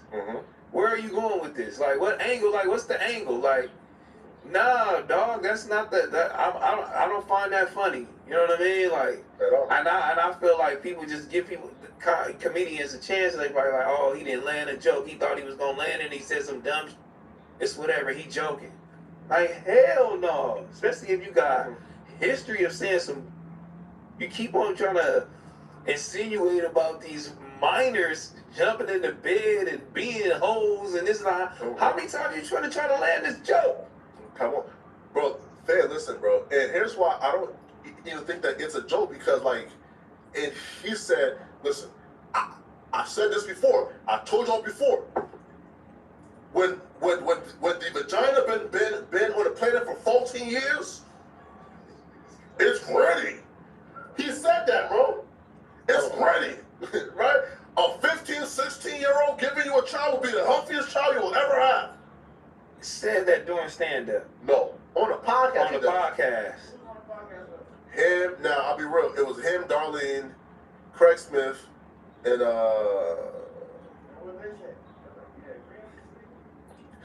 now, man, like I'll be real, bro. Like, okay. So why I like want to give like Craig Smith like a low slack? Because Craig Smith, somebody, man, bro, he's just trying to like get in the fit in. You feel me? Right? But like you're supposed to call, right, bro. Like you're supposed to call that out, bro. Like feel like, right, bro. Now, but bro, some people aren't confrontational though. Right, like, but like I'm calling it out. You feel me? But some people aren't confrontational to say, hey, bro, no. You feel me? So like I kind of understand something. Feeling like, man, bro, I don't feel like you feel me like I'm bold enough to like step in, especially if he's the boss that you feel me, like he's paying my bills. But like at times, like you kind of just gotta just crash, bro. Nah, yeah, that is crazy. Sometimes you gotta get the f up out of there. That is wild, bro. Shame on you though, man, talking about these kids like that, yeah, man, putting it in the form of joke. All right, let's get into some hip hop, man. Okay. Do you think the Kendrick Lamar and Drake beef would change hip hop forever? Man, that beef though. But here's something better though. Yeah. Baby Keem just dropped. Have you heard the album? Yeah, I heard the album. Man, no, you didn't. I've been listening to it. The Circus song is one of the, you know what I'm saying? It's one of the Name me 5 songs on the album right now. I'm really bad with things like that. Man, name it the actual songs. The album is Google. He flopped. Say it, bro. That flop, man. It's cool. He flopped. Flop with what? Like, what do you mean he flopped? He sold 70K. You can't go out there and sell 70K in 1 week. Who Flacco. You can't. You can't sell 70K of anything. A product, 70K in 1 week. A product. Give me Kendrick Lamar as a ghostwriter and his promotion. Tell you right now. And his tools, I promise you, bro, I'll be further ahead in my rap career than Baby Keem. You lost your fucking mind, dog. Right? He sold out shows before his album even came out. All right, so you got that Casino record that you know what I'm saying, that's super banger. Good Flirts, that's a banger. And then you got Circus, that's a banger. You feel me? Come on, Highway 95, that's a banger. Listen, man, you have to go to actually. So I'm good. I'm not good with my memory is bad. So I'm not good with like names of songs and shit like that. Yeah. I'm not good with that. Do you feel like okay? So do you feel like again in your because I know you're registered TDE member, so you got a politic a little different. But in your heart, is 70,000 with the Kendrick Lamar go again? Not just the cosign, bro. Kendrick write this song, bro. So you got the Kendrick Lamar song package. You got the co-sign, you got the promotion. Listen, bro had Kendrick Lamar on stream with him to promote this album. It's 70,000, especially from that camp, a flop. So what did Party Next Door do with Drake on his album? 200 plus. And it's a 200,000 plus, nigga. That's it. What? With Drake on your album, that's a flop. Man, he's writing the album too. He's with you. He's rapping the album. That's a flop. You got Drake on this. Drake doing 600. That's a flop. So that's Dr. a flop. 290. That's a flop. Off a solo album. We gonna call that a flop? That's a flop. That's a Drake album. So Dr. 290 off a solo album, and Drake almost outsold him off a drop. Man, the fake ass streams. You know that stream is fake. That was fake, right? Yeah, that fake stream. So you know how they do it. So that everybody fake got ass bought for streams. Kendrick Lamar, right? We seen it was 150, it was something. Then they was like, man, push that up to 200, man, because we can't let Party Next Door to do that, man. Wait, can't let it. Push it up. I got him though. What? That's the exact thing that happened to Kendrick Lamar and GNX. The opening prediction was like 208, and everybody was like, "This shit flop, ha ha, this flop." And then by the last day, it jumped. It was like 290, right? So yeah, he did it. But past that though, it's 70,000 a flop. No, for Baby Keem? Why? Hell no. Why? This is Baby Keem. Why is it? Why? Why am I putting the same expectations on Baby Keem that I would put on Kendrick Lamar or any other superstar rapper? Like he's good. He's not even out there like going crazy like that. He did more than Young Thug. He did more than Gunna. He did more than all the rest of these Hell niggas. no, Gunna. Gunna so like what? Like he did more than he did. Nah, stop. He did more than them. He did more than them. No. He did more than them that was talking shit about him. He did more than them. And if you're a Keem, right, and Rod Wave is outselling you, and Gunna is outselling you, and those are his peers though, right? Folks like you, bro, I love to put Keem in like the new rapper category. Bro, Keem ain't no new artist. No, bro. Again, he's been here for like what? He's so 5-6 years so far. That's right? great though. Huh? He sold 70. That's great. That's a flop. That's not a flop. He sold more than every single female artist that's came out. No, and he sold more than Young Thug. What are we talking about right now? But who cares about the first week sales? That's not a flop. He's not a flop. And hard ticket sales really explain what type of artist you are when you go on tour. Because all them streams and all that first week sales, some of that don't even matter. I could get Lil Russell and Russ and the rest of these out here that's independent right now, go tell them to go do hard ticket sales, and they probably sell more than every single artist right now that's coming out with these first week numbers, because they can't even go on an international tour. You heard Lil Pump say, yeah, come me overseas and let's do an international run. Some of these can't even do none of that. You feel me? Like, come on, bro. Yo, bro, y'all love the politics and like move the line like when it comes to like the West Coast, for example, right? Yeah, like Kim flop. But right, Kim did not flop. He flop, right? But bro, even with the Lil Russell conversation. Yeah, what's wrong with that? Y'all know politics, that conversation made all type of excuses, all type of and I'm like, come on, bro. Like, Excuses about what?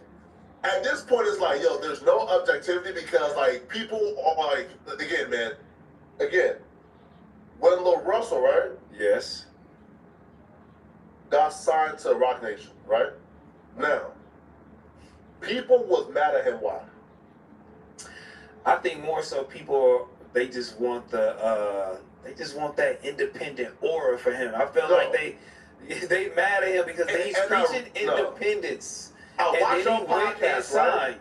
I watch your podcast, and here's how the conversation about him went. Man, they mad at him, bro, because he said this about Wayne.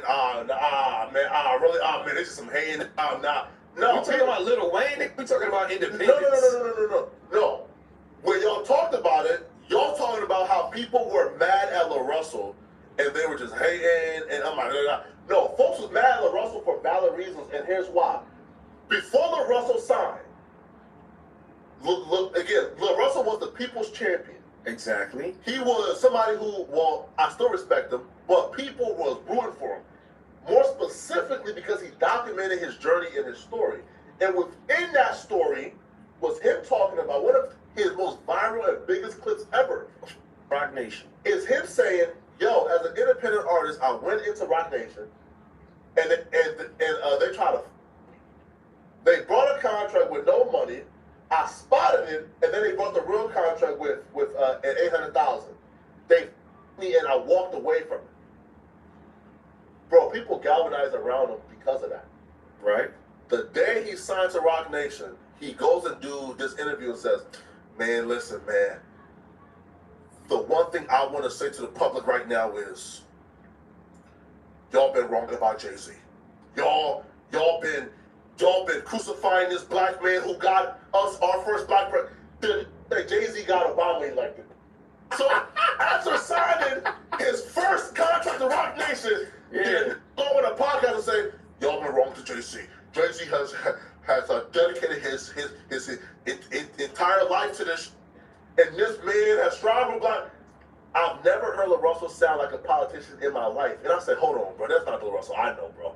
That's crazy. Why? Especially because you know why with Jay-Z.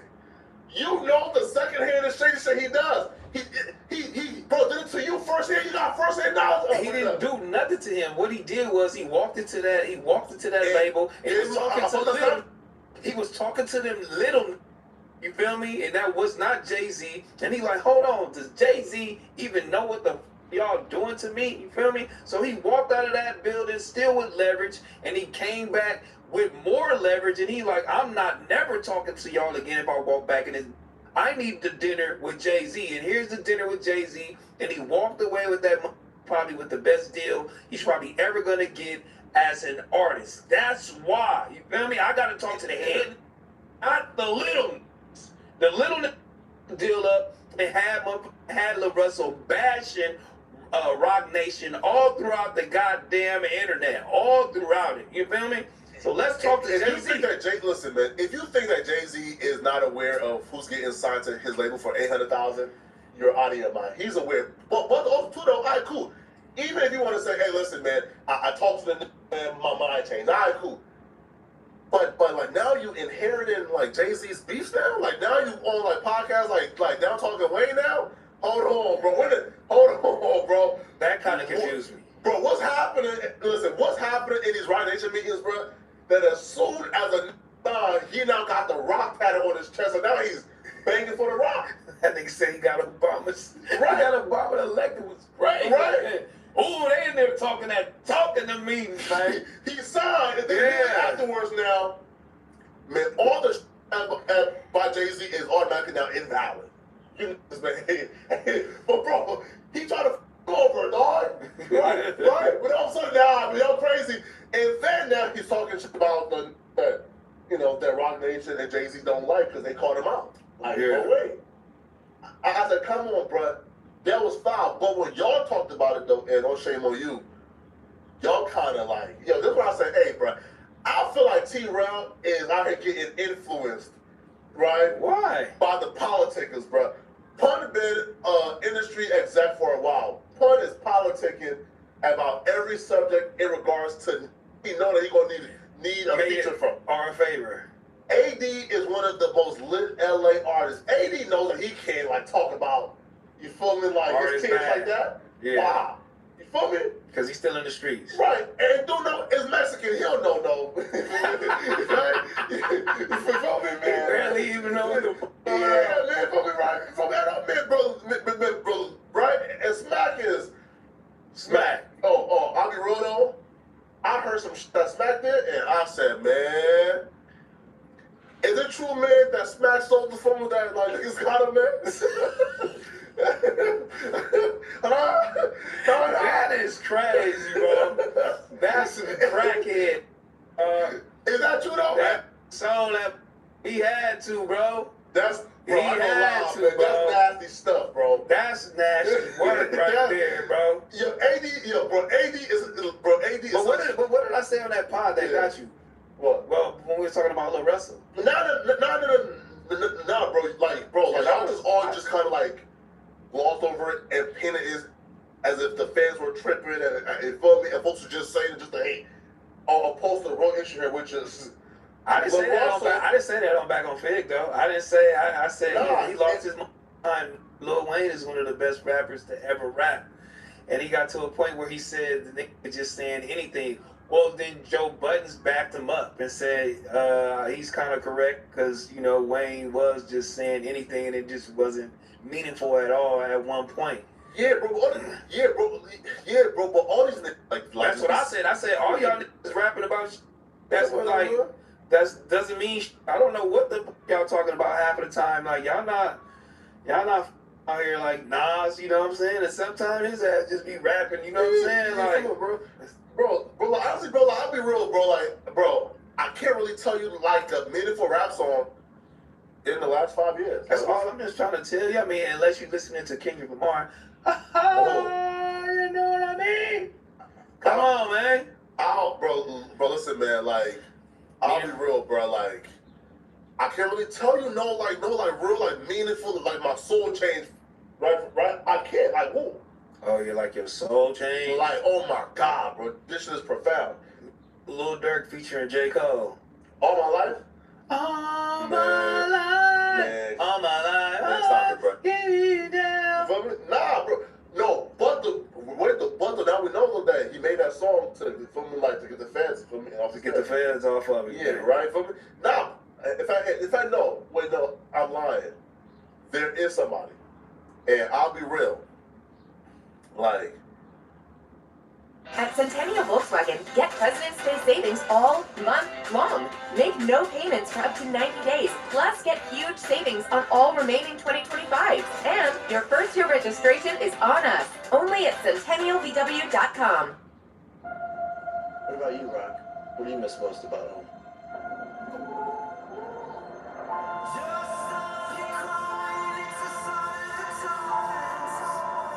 You are very brave.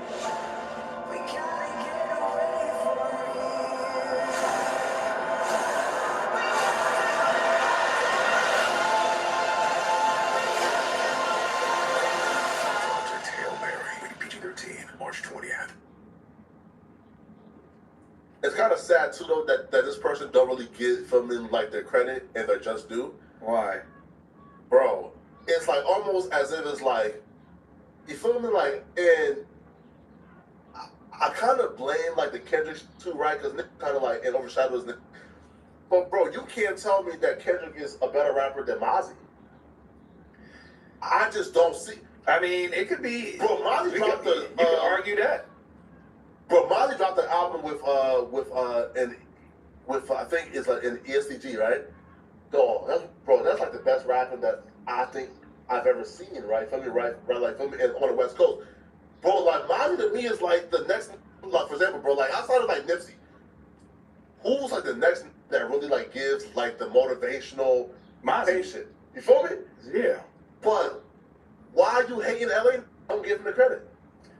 Every LA gives Mozzie Nah, credit. bro, I don't see it no more, man. Mozzie is the, you know what I mean? Like I think everybody give him the credit. When he signed, it was even bigger. You know what I'm saying? I think. Nah, bro. Who? CMG? Yeah. That was a mistake. I mean, yeah, he wanted to see how it worked out. Right. And that's not how he moved. You know what I mean? Right. Because look, if TDE would have signed Mozzie, that's crazy though. You know what I mean? If they right. would've signed him. Other doing that.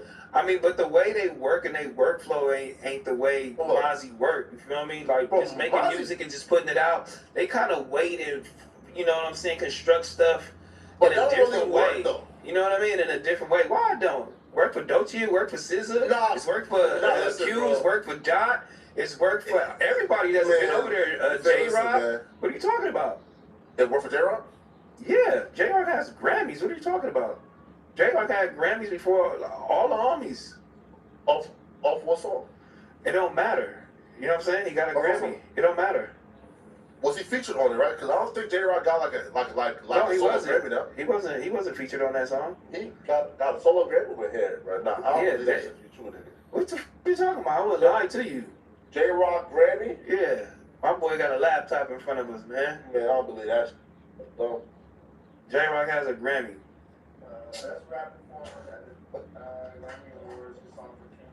Got him.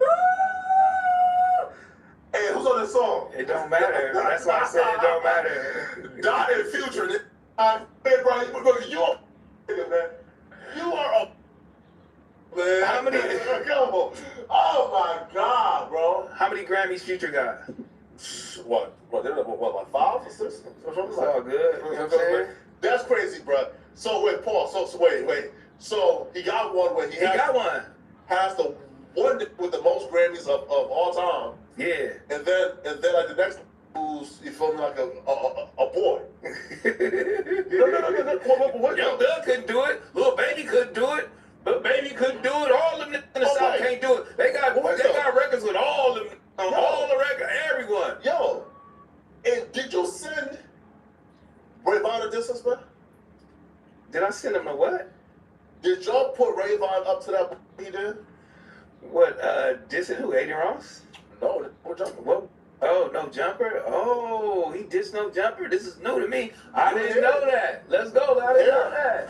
No. I did not know that. He dissed No Jumper? Oh, it's right here. No, hold on. In that freestyle? Yeah. Wow. After he's talking about Aiden Ross, I cut it off. I didn't even care. You know what I'm saying? Long as he got out the white man. That's tight. He got out another white man. He said, he said some shit like, here. Bro, I'm about to find the concept, okay? Damn, I didn't know that. He says, the platform, I wish it goes under. My brother got shot. You won't catch me on No Jumper. Oh. That's the weakest bar I've ever heard. Like, I Rayvon, but that's weak as hell. Right? Oh, you being And biased. then two, bro, like, I don't understand this. But like, it's that, yo, it be that we never, right? That, again, we've never said like nothing bad about. Yeah. We don't even. Why you think a lot of rappers don't come through there when they do, when they doing a rollout? We don't invite them. What you mean? Oh, you don't invite them? Who? Or they're not just asking to be on there? So, Have like somebody- rappers, this just like rappers, period. You know what I mean? Because rappers are coming through the radio stations. They coming through everywhere. Rappers, podcasts, big names, like big names. Like, why don't honestly, come bro, like- through? Bro, like, Is you think it's because of the allegations? bro, honestly, bro, like, these niggas just be bitter and hating, bro. Like, So it has nothing to do with allegations. bro, these are who they seen that Adam was bringing in the outside who were lit to come and blow them up, like the XSX and the Juice WRLD, but these were talented. And these were local. And they were DMing and they were hitting us up, trying to get an interview, and it wasn't with them. So now they feel like they got some power now, and that was us, right? Well, one, I wasn't at No Jumper where this was happening, so I don't even understand, like, why you used to rope me into that. But then two, like, yo, it's not even smart as an artist, right? So, like, for example, in terms of, like, the Rayvon, it's not even smart as an artist to even move like that, right? Like, to come with you, like, to come and say, oh, No Jumper, like, when No Jumper ain't never, like, done nothing to you, right? Like, feel me, right? Like, we never dissed you, violated you, right? Like, nothing, right? But to say that, it's kind of like, okay, like, you doing that, like, cool, like, what would a 10-second bar in a OTR and freestyles that does like 20,000 views, like what would that do for you? Like outside of like burning permanent, like feel me, like right, like burning bridges permanently. Why? Feel me? Like to me, like it doesn't make sense, right? Again, you kind of have to have the big picture mindset, right? What's the big picture? What can No Jumper do for him? Again, though, bro. You never know when it comes to this industry, bro, who's connected with who. Meaning this, okay, bro, right? Adam's not connected with nobody. You never. I just told you, he's a waste of white. You never He's know a waste who's of connected, white right? man. Matter of fact, that's the new a white. No, bro, That's what that. He a white. Bro, okay, bro, listen, bro. So imagine this, right? Like Tam, right? Who's from No Jumper? Yo, imagine Tim hearing like this dude saying No Jumper, and then like in 5-10 years, Tam is now, let's say, an executive, and let's say at like Interscope. right? And Rayvon like leaves TDE and he needs a deal. Like Tam said, wait, hold on, it's like that was like saying that's for no reason when we did now cool, I can put you. Like, why even like put yourself in that position, right? Especially when it comes to niggas who ain't put you. Why not? Because who ain't dish you. Obviously, I don't even need you, nigga. I don't give a about putting myself in this position. Who the are you? I'm telling you, look, bro. Listen, bro. I'm trying to tell everybody, bro. Listen, bro. Like, which is why, bro, I go out my way to not step on the toes, right? I go out my way to be a genuine good for everybody, right? Right, bro? Again, I could have, like gave like my opinions on some like Rayvon, like records or Joey Badass, but I say, you know what, bro? Like, as a young black man who's coming up, who's rapping, I'm not about to just come out here and say, hey, bro, that shit was weak. You don't think so? Your mind frame is not that, because if you gave you wouldn't do reactions on half the people you do reactions with, because half the people you do reactions with, you could actually need them in the industry one day. You know what I mean? You feel me? No. I give honest commentary. I'm not gonna say I'll say, man, listen, bro, like that record you just dropped, it was a little weak, but bro, you like a great rapper, just probably tweak this week. I'll give commentary and analysis. Comment is saying, man, don't jump up, man, like I wish they platform go under. Bro, look, listen, bro, you know how many jobs was lost if the platform goes under? You know how many like black employment is relying on that job, bro? Right? Is ignorant, is not cool. And especially again, I'll say it again, coming to who ain't for you is just not a good strategy. Right? Because again, now you had neutral now saying I hate you now. Now guess what? When you drop something, there's no objectivity whatsoever. And regardless of how you want to paint it, in LA. So are they that loyal to the platform to where if they see Rayvon, they gonna get down with him? Because he said home jumper? No, I'm talking about people saying, I don't like you because of this. Now I don't like your music. Now when I discuss your music, it's completely objective and biased and is unobjective and 100% biased and is now tried no matter what. So the black people that work for No Jumper right now, do you think they're gonna be upset? I don't know, but like, I'll be real, bro. Like, Finn, listen, bro. If I'm somebody who's at No Jumper and you say No Jumper, man, bro, make it clear who you saying, right? Because again, it's very easy to say, yo, I'm 22. You can say I'm 22, right? But when you say No Jumper, it's everything at that moment. Make it clear, right? Right? Who's the? Right? Are you offended? Is it me too? Yes, he said, I'm Jumper. Cause bro, I've done nothing but be solid to Rayvon. Right? Now again, I never talked to the nigga, but I've never said it's a white saying for me. Damn. You're right about that. Right? So make it clear though, right? Because again, if AD and T-Rail was at No Jumper, would he have said No Jumper? Right? Oh, it's because we got the cloud, huh? No. I don't know if it was a couple artists that said that before. Now, I wrote a Simba, man, bro, he let me down, man. Why? He let me down, man. Oh, with games? No, I love Simba, bro. Well, what'd he do? And he did Simba, yeah, he did too. Bro, listen, man, I love Simba, bro. Again, bro, people have this narrative that I'm a bullshit nigga, but I really support Nick genuinely. So like for him to say, man, I hate them. I want them to fail. I wish upon their downfall. I'm like, bro, Simba, like, if you say, yo, you hate Adam, cool, hate Adam. But you went further and said, yo, you hate what takes place on the platform.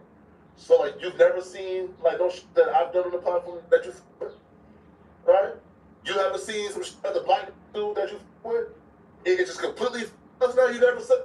Right? Yo, well, half of the West Coast is gonna say because you say you don't like West Coast, you don't like West Coast music. Never said that. You said West Coast music hasn't traveled anywhere. It's not going past a certain region. Like all you do is West Coast music, you feel me, and down talking. That's all you do. Fair. Down talking to downplay West Coast music and West Coast artists so they don't have anything positive to say about you, dog. Fair, listen, bro. They don't. Fair, listen, bro. I listen to Caleb for real 222 every day of my life. Right? Every day. That is the greatest West Coast album of all time. Right? So I'm fuck with the West Coast music. But, you know, these ignorant, stinky, no good for nothing, dirty gang niggas is who I don't. Right? Right? And I'll be real, bro. Listen, man, I'll be real, bro. Too ashy for me, bro. This is dirty, bro. Oh my Come God. on, bro. This dirty, man, bro.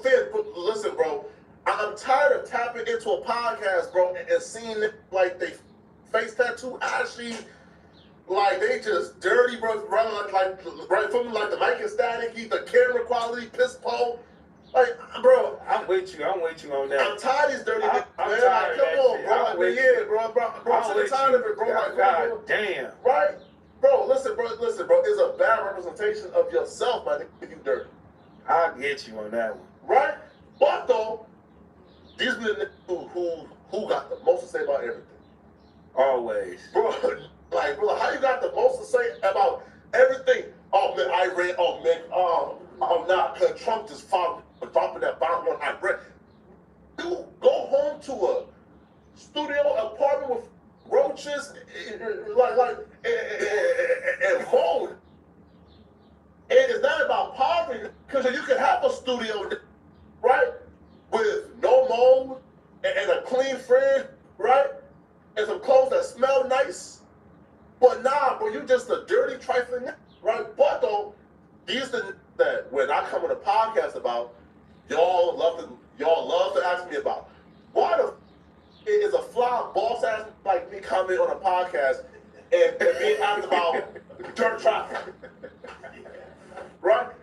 Why is a fly boss ass like me coming on a podcast with filming? Right? Come on, bro. Like these opinions, this dialogue I have, how articulate I am, this life experience I have. I come on a podcast to talk about some flies, and they're gonna talk about, hey man, did you see this live stream with 20 views in 6 hours about how this dirt traffic criminal called? Like, bro, don't ask me about them. Man, I'm a boss. Man, come on, bro. Like, come on, man. Oh my God. It's safe to say my nigga is a boss, Six, bro, six. This is prophetic. 6. Nah. Feel the cashmere, boy.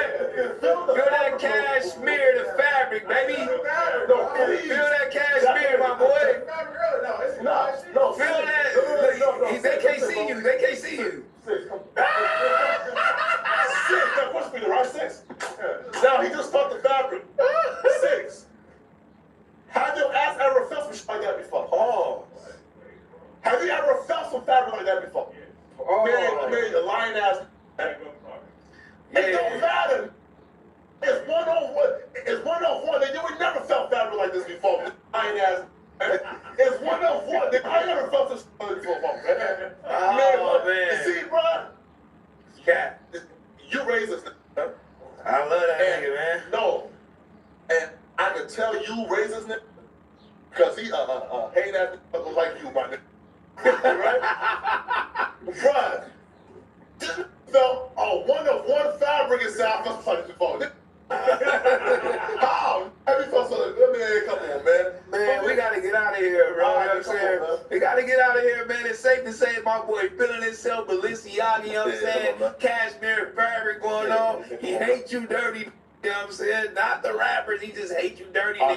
Talking up, man. Talking crazy about him, man. But this is episode 2, man. Rap playlist, daily on one, man. Me and my boy Placo going crazy, man. We got so much to talk about. We can sit in here for hours. I'm not even gonna lie to you. We had a bunch of topics that we didn't even go over. We probably went over like 3 or 4, you know what I'm saying? Well, whatever, you know what I'm saying? Me and my boy in here. Make sure y'all subscribe to the channel. Make sure y'all like this video, all the good stuff, man. We'll see y'all, man, in a couple days. You know what I'm saying? We'll see y'all in a couple days because we gonna be running this. Don't worry about nothing. Yeah, we gonna be like digital, like you gonna be where you at, and I'll be at the Yeah. warehouse, but Very briefly, yeah, feel me? yeah, I'll be back, feel me? Once T-Rug give me, feel me, like an actual deal. yeah. Right, feel me? Right? Come on, yeah, I gotta get into it. I gotta see if this work first. Boy, I'll be real, man. Matt Walker don't finna be pissed, man. Feel me? Keem about to be pissed, man. Feel me? Right? Yeah, not at us, though. Right? The Arthur fist, man. Like, well, man, even on me, man. Come on, man. Adam, bro. Huh? Adam. Nah, man, I'm starving too, man. Listen, man. Like, subscribe, man. Rap Playlist Daily. All right, man, we See y'all go. in peace. Yeah.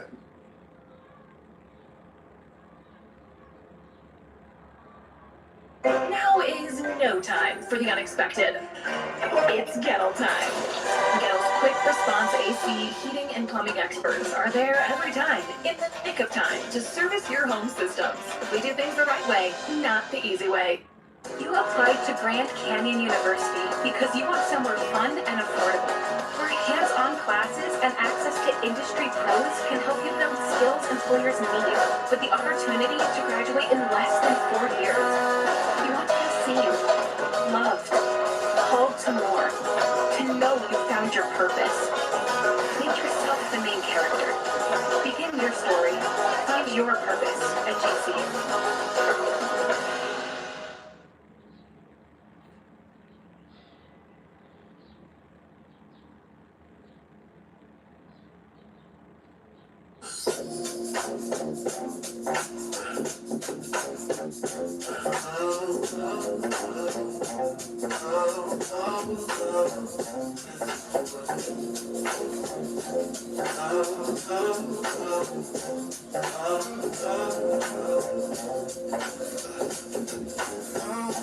I don't feel a road where the sun beats down.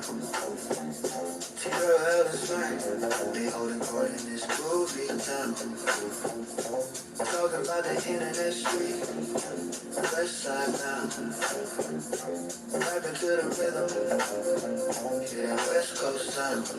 Yeah, back on it, yeah, back on it. When the stories get told, homies situation, back on it, back on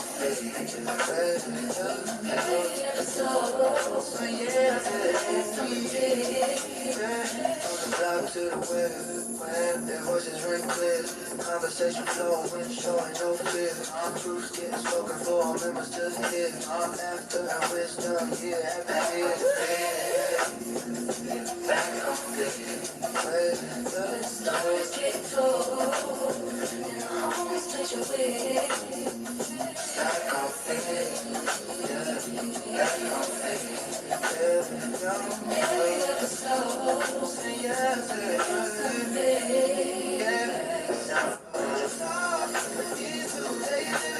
every single word they truly give it. I'll see that it's so cold, whoever can get it. From the struggles to the trials, they never fade. When the stories get told, and the homies that you're with, back on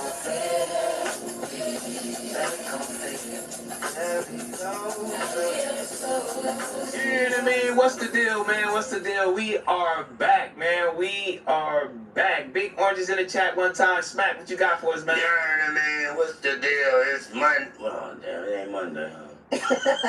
It's Friday, Friday. Yeah, man, my bad. It's Friday, y'all. You got the host T-Rail in the building. Y'all know me, Smack, the best co-host there is in the world, not just the city, but the world, Craig. We got some special guests today, man. Some real special day, man. Look who we got, man. My boy Akon in the building on Backroom Fig. He brought my boy K-Boy with him, T-Money, and a couple of more people, man. What's the deal, T-Real? What's the deal, man? This is crazy, man. I've been listening to your music since I was I don't know, man. Don't say since you was a kid. I was you old. you the same age as him. Don't start that. Don't do that to him. Man, shut the Don't fuck do up. that. Let me get mine off and act like I'm young, nigga. God damn, you got can't do nothing around here. Nah, you better say Yeah, you know what I'm saying? Look at bro, you know what I'm saying? He give me the left hand too, man. I love that, man. You know what I mean? Sometimes I go to niggas, I be like, man, excuse the left, and they be giving me a hard time. No, because my daddy taught me to run here. I'm like, man, shut your ass up. Man, he don't even know what that means. Man, what's going on, man? How you been, man? Man, I'm amazing, bro. Oh, man, that's good. You know, I used to run with your brother, Boo, man. Yeah. Yeah, man. Yeah, Nah, he a character for sure. No, that's yeah. Them stories is really true, man. He was for sure acting like you, nigga. So that shit was true, and that day you hit the stage and perform for you. That's true. That's how your brother used to perform for you. When I was double booked. Dude, go pick up the other half. That's nice. That's That right. was before social media, though. Before. Right. Yeah, before that social media. Before he got popular. Yeah, niggas didn't know what was going on, man. You can't do it no more. Right. Man, but we got my boy K-Boy here, man. You feel me? I don't know why he hasn't been back on Fig yet. You know what I'm saying? T-Money has been here twice. K-Boy has never been here. I've been knowing K-Boy for 30 years, literally. You know what I'm saying? Yes, then he's never stepped foot in here, and I'm trying to figure out what's going on. Is it politics? Not for real. Come on. It's politics. It's politics. They told you don't come here. Nah, they told you don't come. I want to do it. They told you don't come. They told you don't come. No, y'all never. Nah, I told we just had a conversation about this. I said, K-Boy been trying to get in here. You been. Who is me? I told you. Just walked up outside all the time. I be like, man, and what he's a part half owner, correct? Yeah, man. Okay, so why the you know what I'm saying? Why you ain't inviting him? I did. I told you, book You got a point, Stan. I told him, book K-Boy. He's like, I got him. He like the calendar book. The calendar book. He like his book. We trying to do that. I be like, all right, man. K-Boy gonna do it. Yeah. Oh, nigga, no, Akon come. I was like, oh, K-Boy, come on. Yeah, tell him, come on in. I said, K-Boy come with me. He gonna be on your ass, boy. I said this. I'm glad you told us, I swear to God, my mama heartbeat, man, on moving.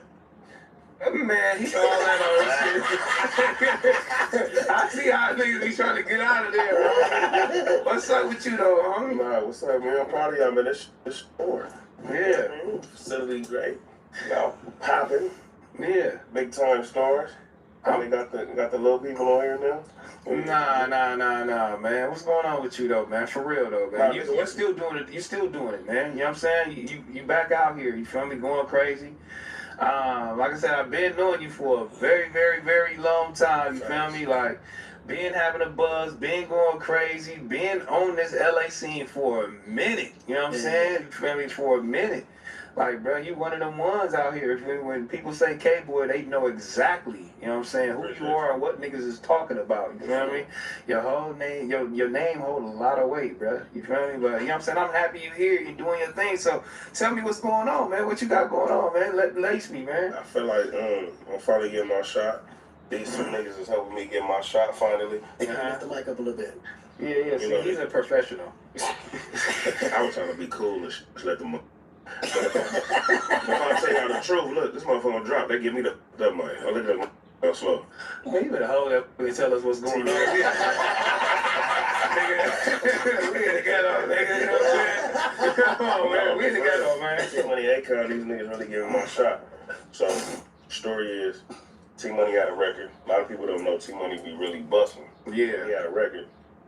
Eric Sermon did a record for him. And he sent me the record.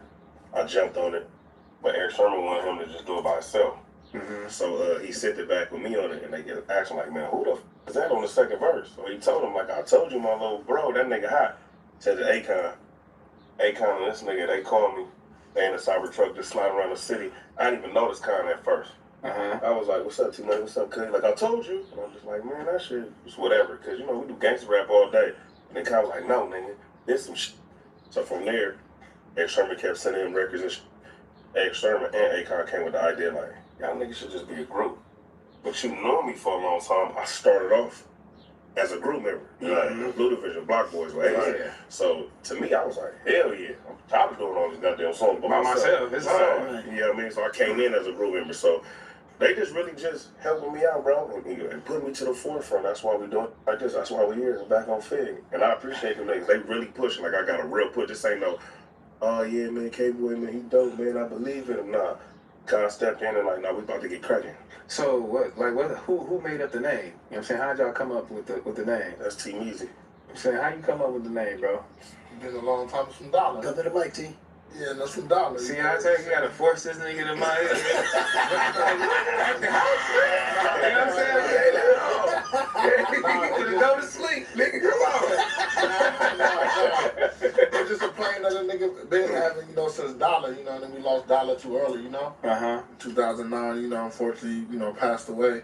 But it's just always been the concept. We always had the concept of, like, you know, working with kids and going to the juvenile halls, and that's where the whole we govern ourselves come from and stuff like that. So I just felt like it'll fit us, you know? Yeah. Man, that's cool. I mean, yeah, like, so you say, oh, Khan gonna put this together. Me thinking, I'm like, hey, Khan, I'm Lady Gaga, all type of, right? You know what I'm saying? Like, was you thinking that too? Like, this nigga gonna make me a millionaire, nigga. A little bit, but I was like, more so, he gonna see a little bit.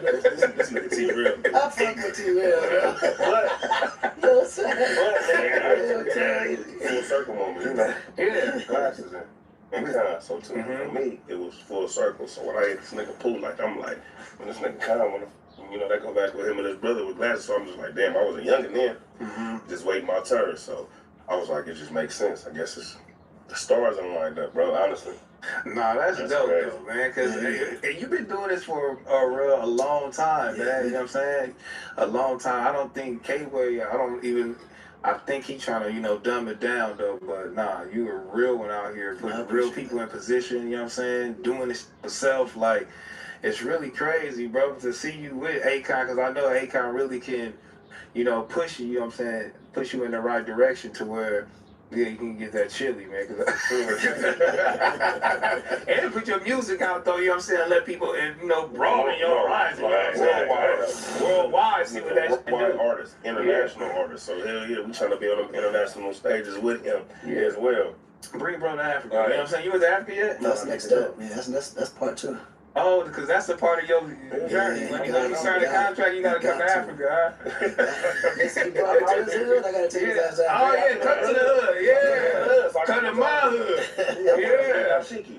I'm over here. Yeah, come to my hood. That's crazy, right? Because we got another show called F&W, right?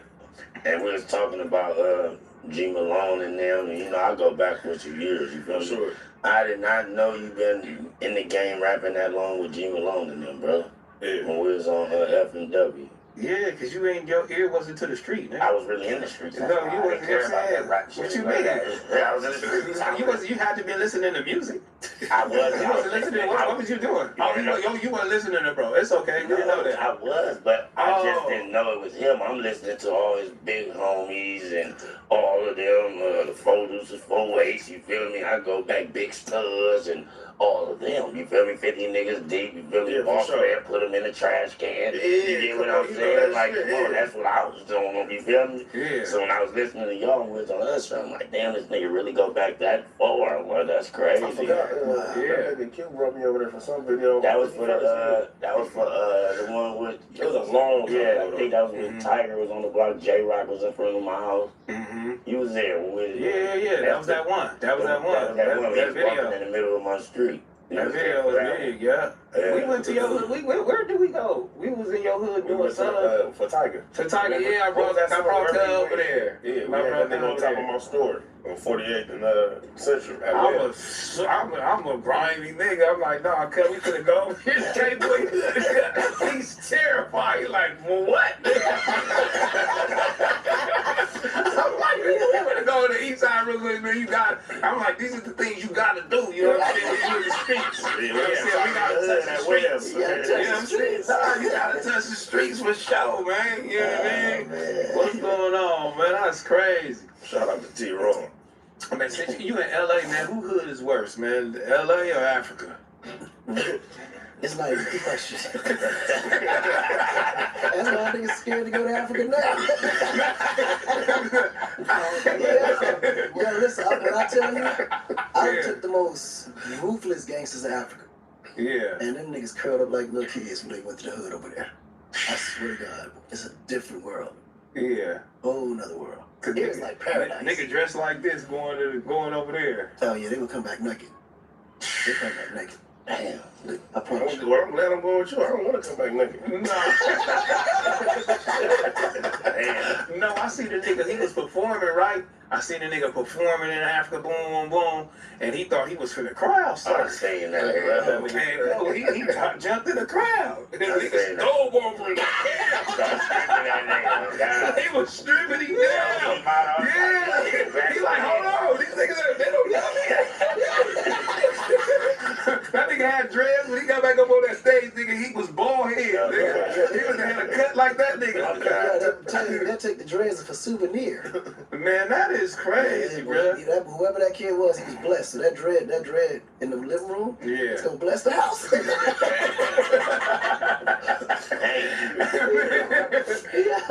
Everything's spiritual down there, man. It's a different world. It's real spiritual, huh? Mm-hmm. Man, I ain't never been either. So when y'all go, I need to go. No, that would be amazing. Yeah, you know what? We should do that, and y'all cover that. For sure, I need to go. No, that would be amazing. Y'all cover that shit is crazy. No, on everything. I'm putting together crazy ass. That's gonna be amazing, bro. I'm out there. That's gonna be amazing. No, y'all gonna love it. Cause I mean, shit, you probably was one of the first ones I seen, like, you know, put it in a real good light. You know what I'm saying? Yeah. Like Africa in a real good light, and where you was from, what you was trying to do. Yeah.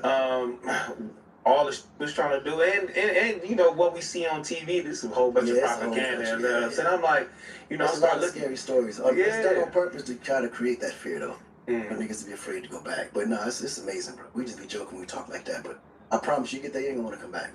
You gonna love it, bro. A few of my friends told me that, man. I'm like, damn, you like the beaches? I'm like, what beaches? The homie was telling me, I'm like, beaches? Cape Town. Ooh. Yeah, I'm like, nigga, this shit like Turks. The best, man, Turkey. If you go to places like Zanzibar, oh my God, man, the most beautiful beaches you've ever seen in your life. Yeah, my girl just showed me that too. Was look at Zanzibar, and I'm like, where's Zanzibar? You know what I'm saying? I'm looking, I'm like, oh, this is crazy. Yeah, it's some beautiful beaches. Yeah. No, but we're gonna put that together. Yeah, let's put that together. That would be dope. Yeah, if y'all cover it, that's like the perfect system. Especially for the West. Like, them niggas gotta see it the way it is. Like, from y'all point of view. From my point of view. Yeah, you know what I'm saying? Yeah. Y'all, trust me. Cause they probably like, this nigga ain't kind of sugarcoating it. No. You won't really see that part. Cause you can like, now if you want to see that part, I can take you that part. But it's not necessary. Nah, I don't want to see that. I'm saying I want to see all fly. Nah, man, you want to go to the hood. I want to go to the hood. I want to drive through that. You know what I'm saying? Huh?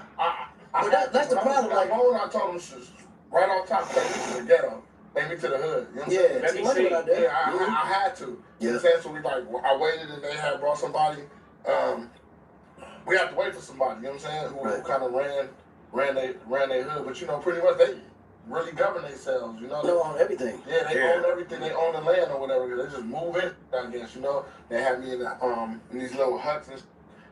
I was out there washing clothes in the buckets and stuff like that. They took me in the house. They had weed on the table, but it was a horrible weed. But it was weed. You know what I'm saying? And then they had like beers. And, yeah, I was really you your own bro, right? But I drunk with him and stuff like that because I ain't want to say, nah, I really ain't no big drinking. I don't smoke weed either, but I ain't want to be disrespectful, you know? So you took it? Yeah, I just took the beer. And, was you scared?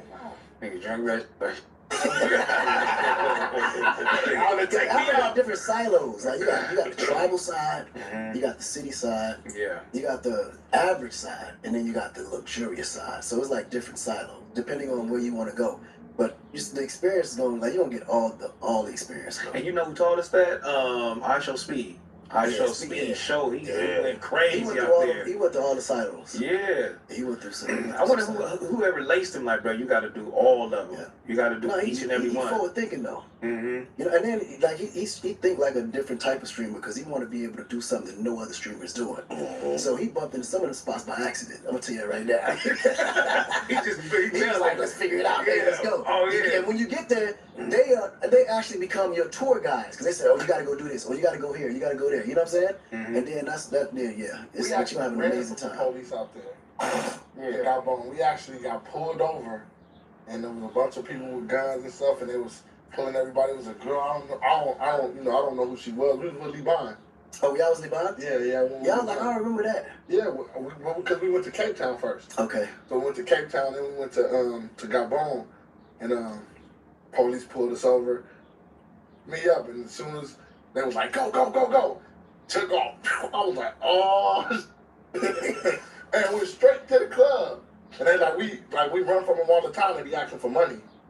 I'm like, man, pull over this motherfucker. I ain't trying to go to jail. I'm not going to jail. I'm not having bitch. I got a few dollars. What we doing, nigga? Man, what? Pull over, nigga. I'm not trying to go. No, handcuffed, nigga. You get handcuffed up there. Oh, bro. I put out there, nigga. It's over. How you gonna call somebody, nigga? You can't call nobody. Man, out there, though, the jails, they're different.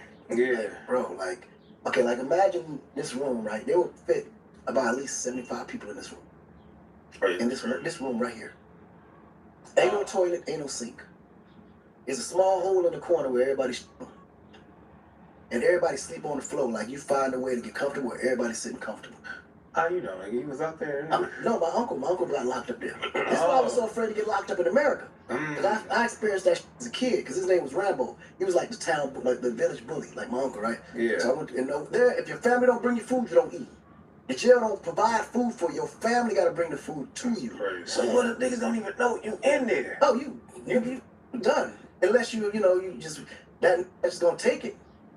Like, you know what I'm saying? There's something in there that's gonna just take it. Because they ain't got no family, or their family don't care, right? Yeah. But boy, if you got a little bit of muscle, you gonna find the most comfortable place to lay down. Otherwise, you're laying on top of somebody. So the weak literally is like, yeah, it ain't for the weak down there. And don't be, because the weak is sleeping over there in the corner with the shit. Their head is like laying there, and then the boo. Because at that point, what you got to do to go to jail? You got to be doing crazy. Because when I go to other countries, man, they be cooling. They be chilling, man. You know what I mean? In international jails, they don't care about human rights. They don't care about none of that. But you do not want to get locked up over there. Yeah. So when I came to America and moving around the way I was moving, I was so afraid to get caught because I knew, like in my mind, I'm thinking that the jailhouses here are just like back home in Africa. And then when you I end up finally going got to jail. caught for the first time, damn. And when I tell you, I was shivering, crying inside, like I couldn't let them see me, but I was literally crying. Right. Real tears, without tears coming out, right? Yeah. Then I got inside. Had a comforter, a TV, a toilet. We just a bunker. That's crazy. We get 3 meals a day. And I'm like, this is the punishment? Oh, nigga, I was off the chain after that. I was like, this is what I get. This is my punishment. Oh, yeah, it's a wrap. So did you write the song in there or when you got out? No, that was like later on but I wrote it when I was in there. You wrote it when you was in there? Yeah, I used to always write about things that I was doing or what I was going through. Because at that time, I was in a different space. And it wasn't like you could talk to anybody about the shit I was doing that was illegal, right? So that was like my way of just kind of, almost like therapy in a way. Because you got to let it out. Otherwise, you're going to go crazy. So that habit followed me in jail. So when I got locked up, I just naturally wrote about getting locked up. Did you sing it to anybody or rap it to anybody while you was in The there? body was like a chant. Yeah. Every time the COs would walk by, I'm locked up, they won't let me out. They won't. Oh, that's crazy. But it was like a theme, like an anthem in there. Every time they walk by, you just like, here you go. I'm locked up, they won't let me out. You know what I mean? And then you get out and that just go crazy. Oh yeah, it was crazy. I had an OG in there. He was actually on his way to being shipped to LA. Yeah, he was about to go do life. And then he was like, man, look at this impact that you got on these guys, man. If you focus on your writing and you just do music, Man, you good. Look at this. These people ain't got nothing to live for, and you spice them up every day just with this little champ that you got going on. So imagine how you just put all your energy into this, go with it. I thought about it, I was like, you know what, this nigga's right. That's when I just started focusing on it, man. Built my 10-year plan, set up my company while I was in there, Convict Music, and just when I came out, it wasn't no turning back, bro. No turning back. When you don't use Bounce, dryer heat can be a real monster. Try Nature Made, the #1 pharmacist-recommended vitamin and supplement brand. Trident Vibes. It's soft. It's juicy. A soft gum with a juicy experience. It's a vibe. Yeah.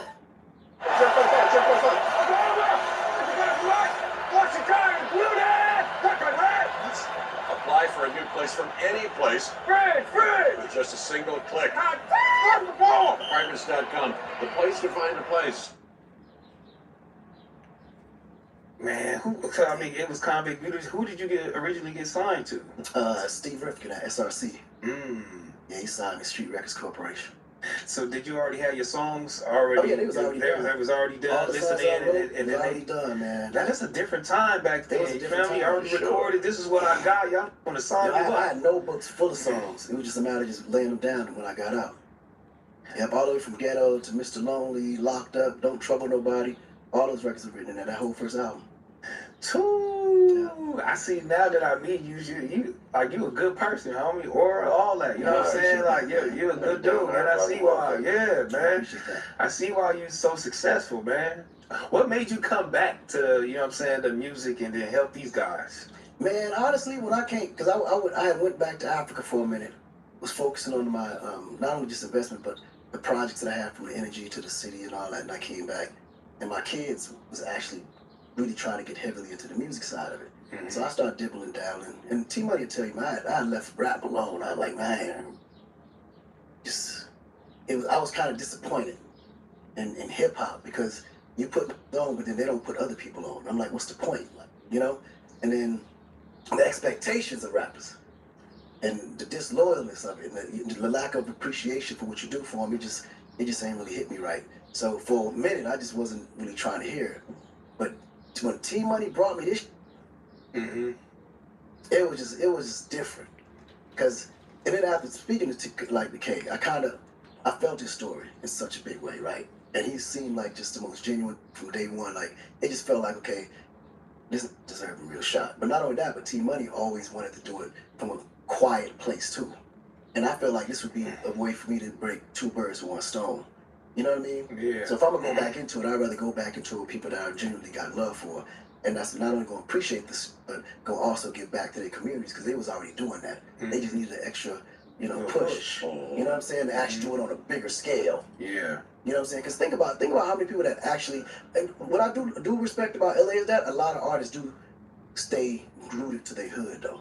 They always do get back. Now the hood may not repay them properly, but you can't say that they don't go back and try to do something in their hood. So at least try once. At least try. You know what I'm saying? Yeah. Like, it ain't a rapper out here that I know that didn't at least try.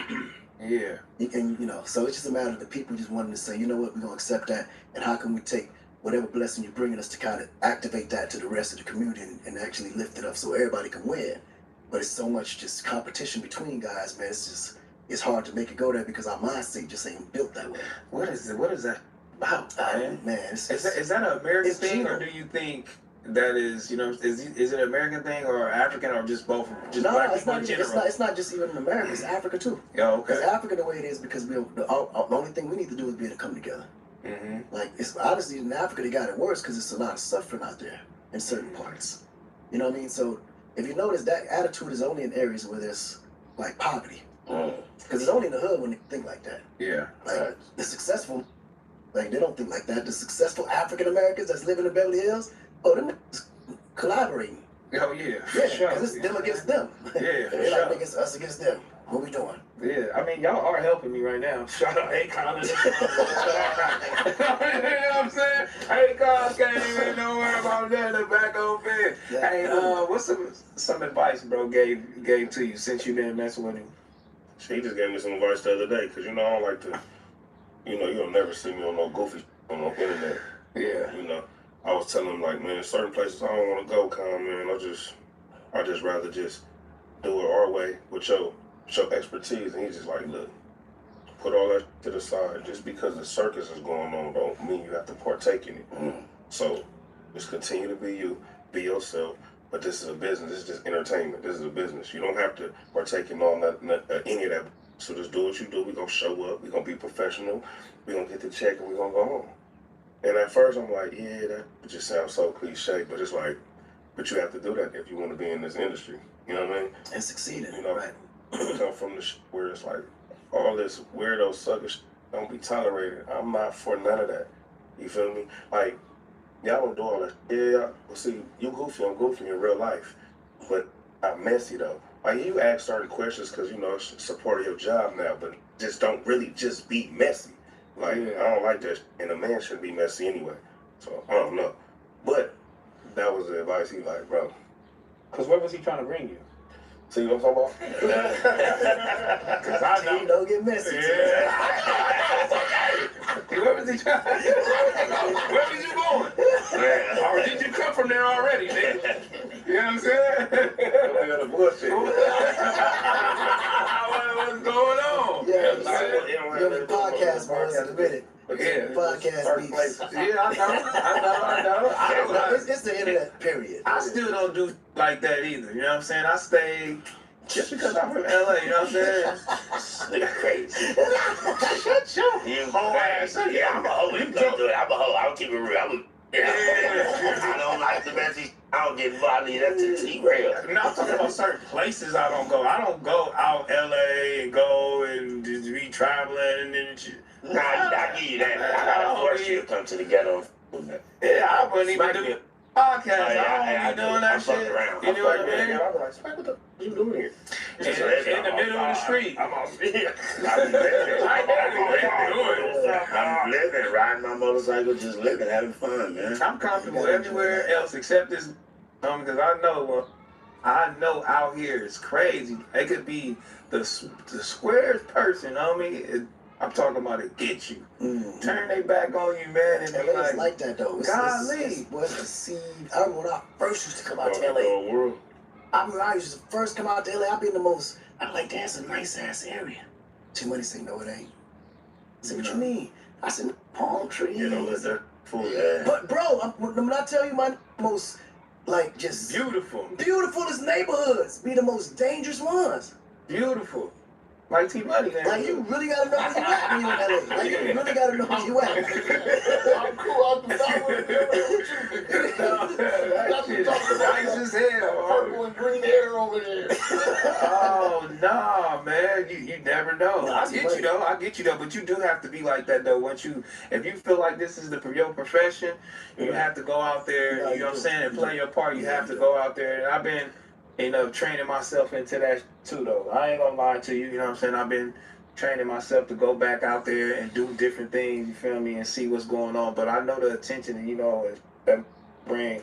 Even though, even like, when, the Marathon Burger just opened up, not saying nothing happened in there, but just, around the corner, you know what I mean? Like, it's too many for me, you know what I'm saying? Like, it's too many.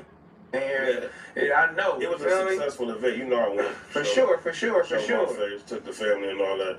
So the unfortunate that happened around the corner had nothing to do with that. But like how you said, and that's sad that we got to say when it's too many, something is going to happen. Right. Because it was so family oriented. I took the whole family. It was a gang of kids out there. Snoop had Auntie Shantae, the kids, his grandkids. It was a family thing.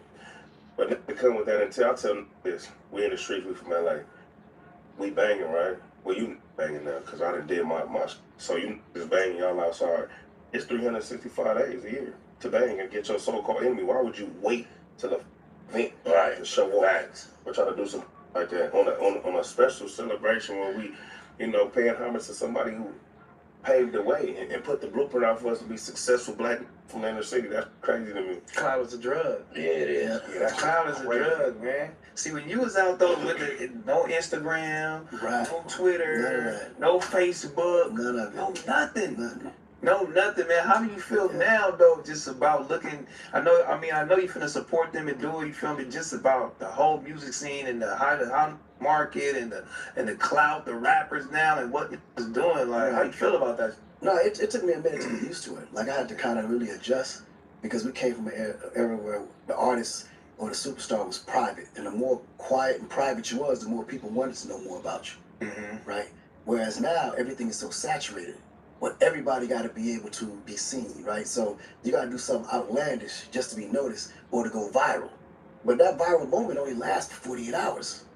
After that, you got to do something else. That's why it's so goofy.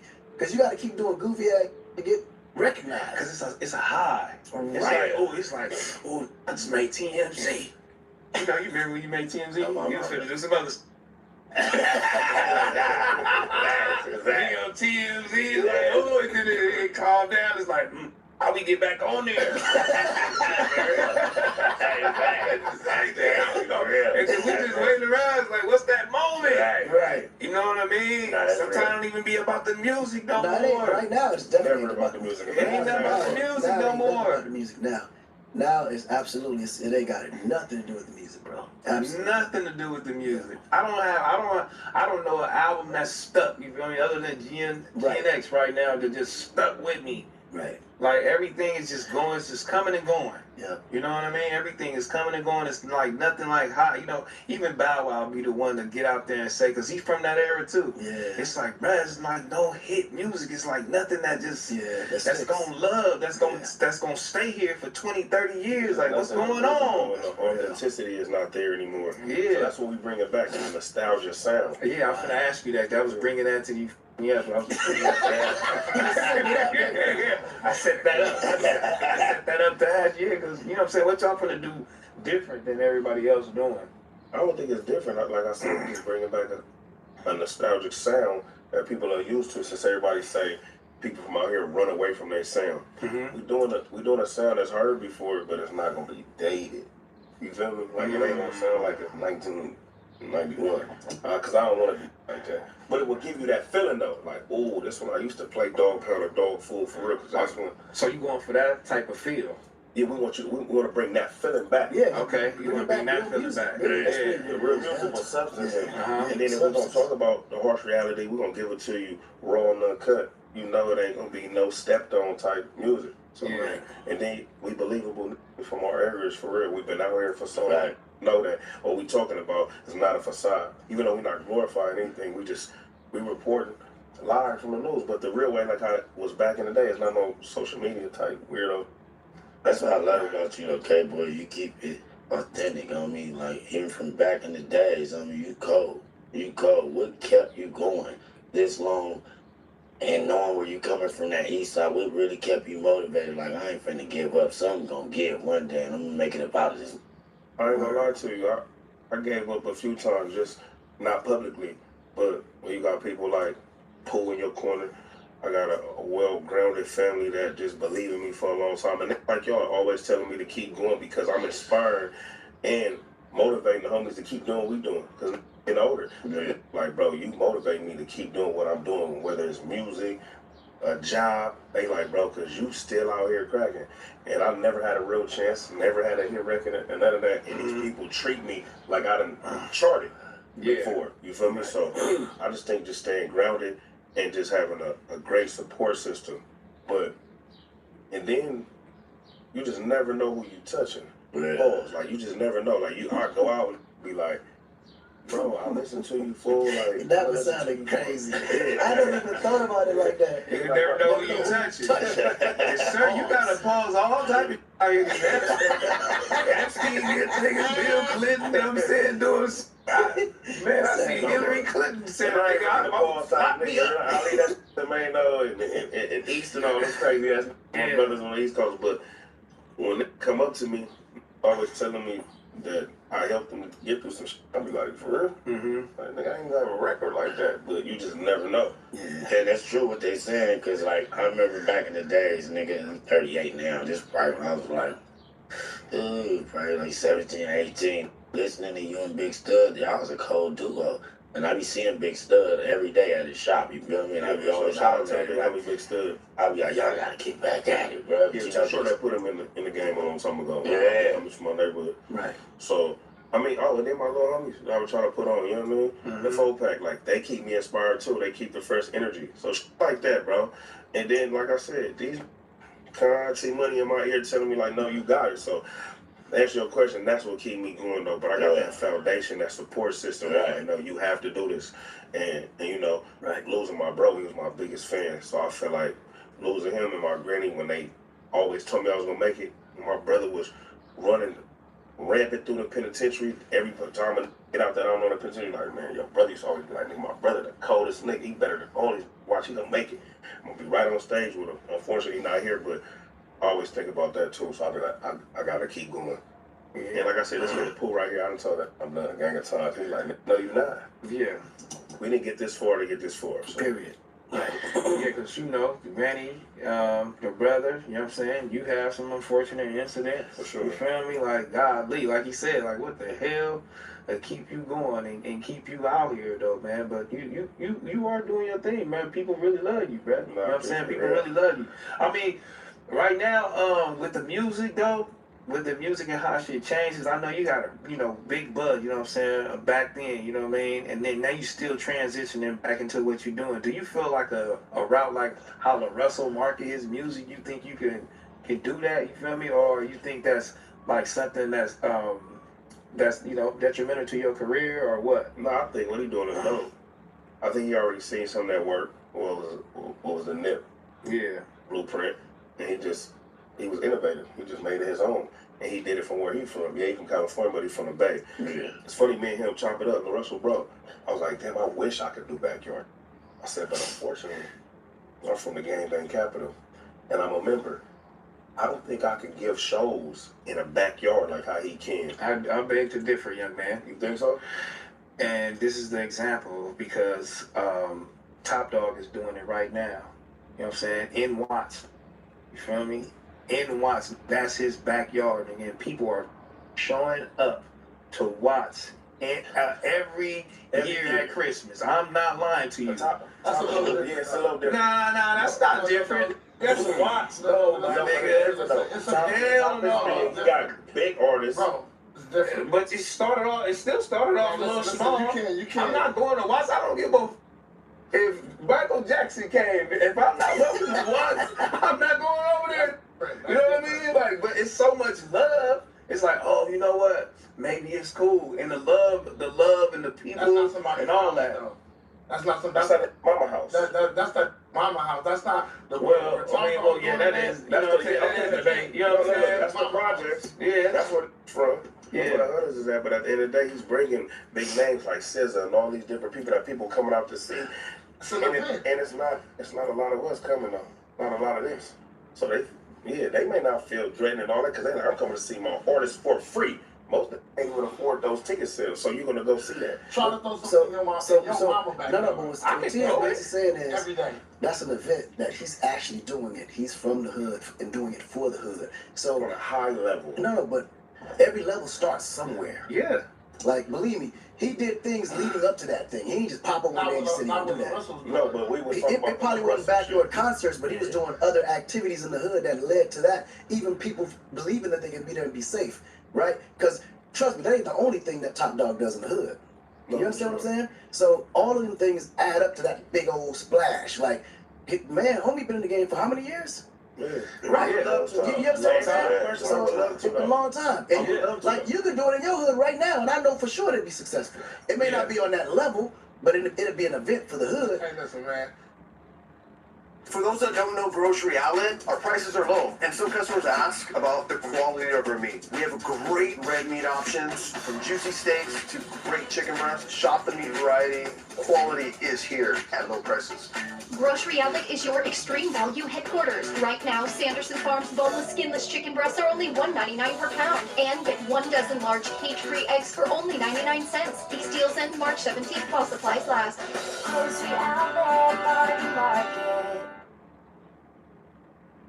Ain't nobody, if he do it in his hood, right, not gonna be scared to go through there. Right. Be scared to go through watch with big artists in fear of hitting a big artist. You know what I'm saying? In fear of, listen, I just posted a picture, right, from Dougie, right? Right. I just posted a picture, and it was funny, of Ralph from New Edition, and Bev and Dougie, right? That was on the block, Cloverdale. They used to always go over there, right? Yeah. And when I posted the picture, one of the older homies from Schoolyard hit me and was like, dog, I remember that day. He was like, and this is at the time we was beefing with him. He was like, nigga, we was coming through there and rolled and turned the block and seen him and was like, damn, is that from New Edition? And he was like, we just kept going because it was like, you don't want that attention.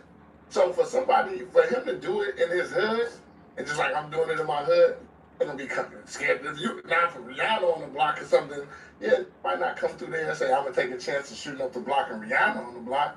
But me or a regular, that's it, man. We gotta take the chances sometimes, man. Yeah, you do Christmas on the block, you give away toys on the block, you do Thanksgiving on the block. The thing is, you gotta do it the right way. Like this is the thing. This is the thing. Talking about every day of one and done. T, this can happen. This can happen annually. The problem is, do the way. Do it right. Get real people. Hire real off-duty and on-duty police, real security. Do this the right way to make sure everybody's safe. But if you doing it with your homie Bill over here, this playing security because he doing it for all the other celebrities. Nobody got real license to hold, carry, or even manage a crowd. Of course it's gonna pop off. You talking about something different. No, I'm talking about doing it the right way for your community. Again, we talking about doing it. We talking about the Russell who's doing it and off the love because it's not a gangbang city. It's just people in Oakland. We are separated by gangs. Somebody is going to try to crash out. He was saying what LaRussell was doing. LaRussell was bringing people to his mama house. We don't need, listen. But you can't dumb down what Tebey doing because they out of pocket too.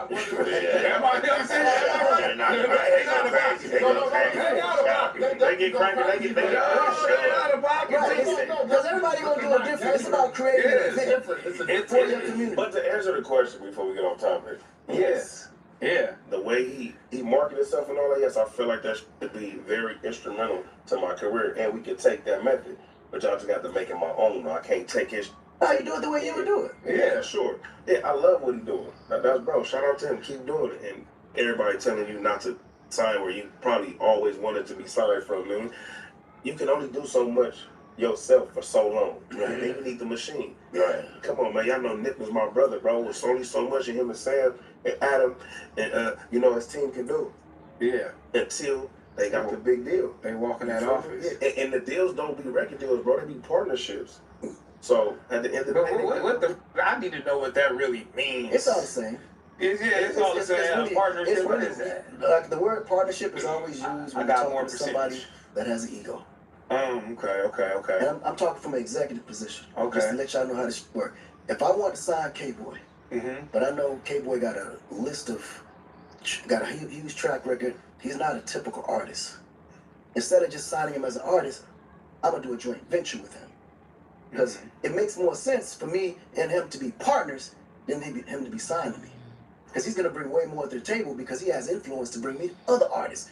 So what I would miss making from him as an artist, he's gonna bring me from other artists in the hood that might be popping that look up to him. Nice. So I'm gaining even more making him my partner versus just him being signed to me as an artist. You understand what I'm saying? Right. So that's what LaRussell went in and did. Right. You know what I'm saying? That's what LaRussell. A lot of people was messing with it, but I don't understand why would you know what I'm saying? Why would you mess with him? But I know he was like the hometown hero and he was championing the independence move. I mean, and he was one of the first artists. They just majorly independent. And he was one of the first artists. And man, Roc Nation, they ain't give me no deal. I ain't doing that. Whatever. You know what I'm saying? And people was championing that. Like, you know what I mean? Russ just understand how the music business work, how the revenues come in, and to him, and especially from where he is as an artist, it don't make sense for him to sign nobody because he already has a successful independent following, has his own fan base. So why hand that over to somebody else when it doesn't make sense, right? So now, but if you got a new artist on the way up, haven't built all that yet, it's better for them to go to the majors. build that rapport, and then turn independent. All right, let me ask you, what can a major actually do for you? If you're today, if you're a successful they can't do nothing for you today. Rapper. Like, ain't nothing they can do for you today. Nothing. Today? If you don't already have a base, you toast. Because people always still radio. No, radio's like sell concert tickets. Yeah. Do not sleep on radio. Radio Yeah, but I'm saying, do you need a major to do that?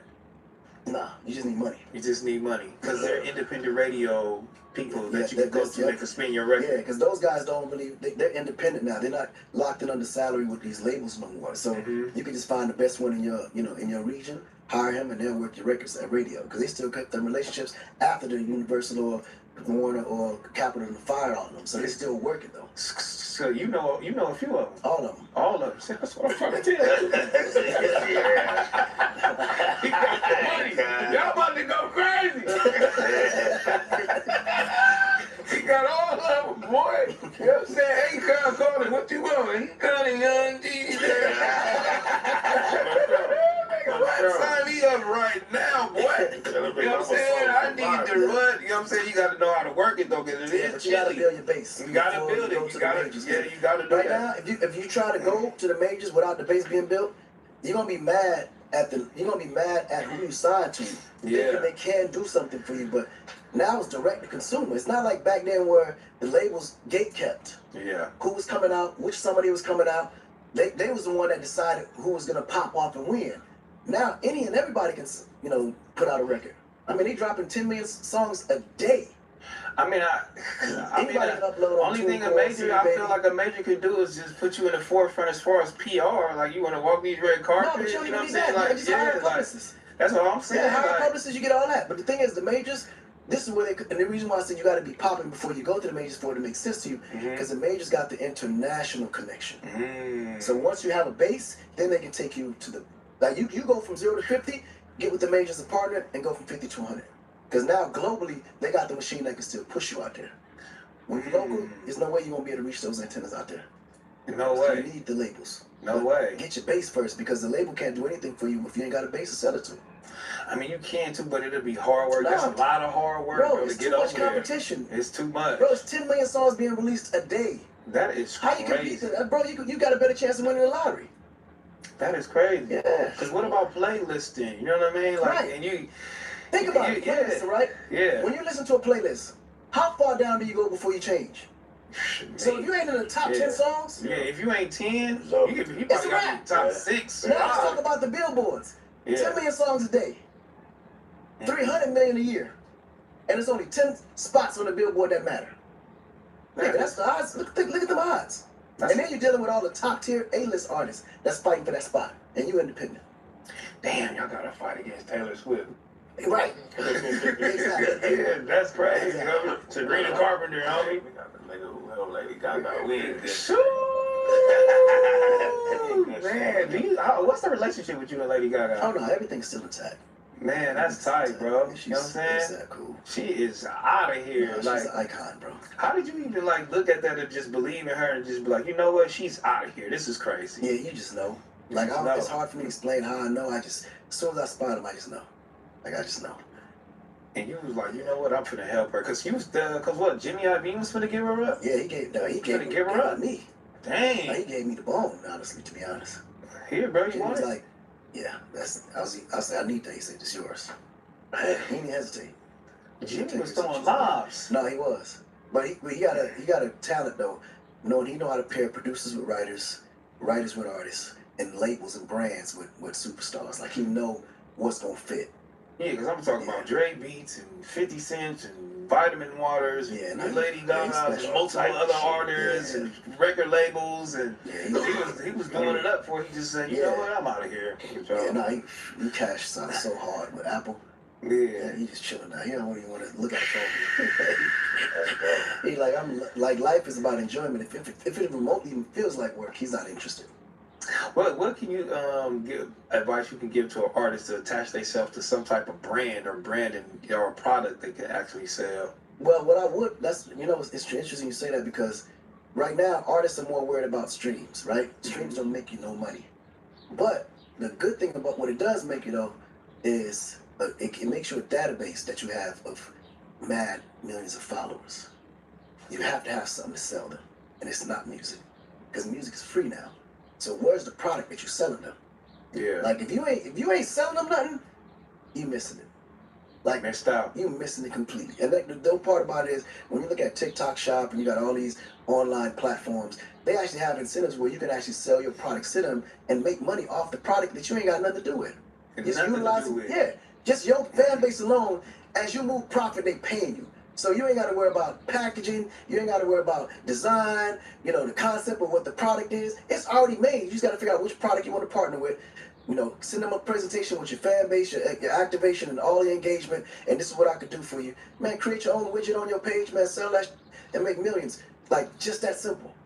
Yeah, that's crazy. It's literally that easy. That's what I'm running for good. Yeah, I mean, is he telling y'all the meeting or what? You know what I'm saying? Because it's going crazy, bro. Because what's the plan for y'all? Well, like, what's at least the 2-year plan for y'all? You know what I mean? Coming out and dropping and doing what y'all got to do. These executives, they gonna just tell you that they just set me up, honestly. Because T-Money he don't want to do this like that, honestly. Nah, T-Money, you better want to do this. T-Money want to do this. T-Money, you better want to do this. And come on, he is ashamed to say it. Yeah, but that want to be a star. He want to be a star so bad. You been wanting to be a star so bad. Yes, you been wanting to be a star. T-Money, the problem is T-Money too gangster to say it. But I'm saying it. Definitely not. All the words, T-Money wants you. Man, T-Money, come on, bro. It's for you. It's made for you, bro. Why are we doing this, T-Money? For some money. Man, it's more than that, bro. Come on, T-Money. I definitely wouldn't be rapping right now. Well, you know what I'm saying? Unfortunately, you got to take the torch. You can't say that, though. You can't say that. Because, listen, Diddy ain't really want to be a rapper until he went out there and realized, but somebody else was writing Diddy raps. I ain't nobody writing my you're missing the point. He was an executive. He had no interest to be an artist until he went out there and realized how artists are getting treated, how artists are being perceived, how artists are being appreciated, and how artists are being approached. He wanted that attention. And you can ask any exec, all the way from Baby from Cash Money, all the way from Jermaine Dupri, all these started as executives. But when they saw what comes with being an artist, they went in that booth. Yeah. Timberland. Cause that's the money. That's where the money. All the richest people. I don't even need you. They want the attention that comes with being an artist. I'm the exec and I'm the artist. First of all, I didn't grow up in that era, and I started out with him. I've been 26 years. So at the end of the day, it wasn't no social media and all that. I actually hate that. You know what I'm saying? I was around when real music was, here you go, here go the music, walking in. I could have did that then. But you doing some now, and Akon believe in you, and he wants you to go out here and do it up. Telling me to do that. So, and we supposed to be appreciating this. We supposed to be championing it. I ain't said I ain't appreciating it, but I mean, I'm sitting here like I want to be famous. I want to be in front of T-Money. That ain't my thing. Yes, you want to be famous. That ain't my thing, man. In 2 years, T-Money compared to the greats. That ain't my thing. That's what we do. Yeah. 2 years with Come on, T-Money. And then you gonna be like, man, you know what I'm saying? I'm gonna use my shit in a different way, man. Man, you gonna see that's what he wants you to do, because he know you gonna do that, because you being put on from day one. So he know he put you in place because he know you gonna do that. No, listen. But let's but we just ride this celebrity if you ain't famous. How you gonna leverage your celebrity if you ain't famous? Well, right now you don't got. All you got to do is be popular to go do other shit. Okay, that's the same thing. It's popularity. What do you think celebrity is? Okay, it's popularity. So my popularity is to use it for the kids. But you still need to be popular to do it. I don't want to use the popular. Some like the popularity more than they like the money. Right. You know what I'm saying? Some like being famous more than they like being rich. You know what I'm saying? Some want to use it to go. New Ivory Body Wash gently moisturizes with a delightfully gentle scent. At Cox, your internet and mobile price won't change for 5 years. From 5 Halloweens to 5 4th of Julys. Same price, guaranteed. Cox, a step ahead. Requires 2 gig speeds and gig unlimited mobile. Taxes and fees excluded from price lock. Mobile data speeds reduced after 20 gigs.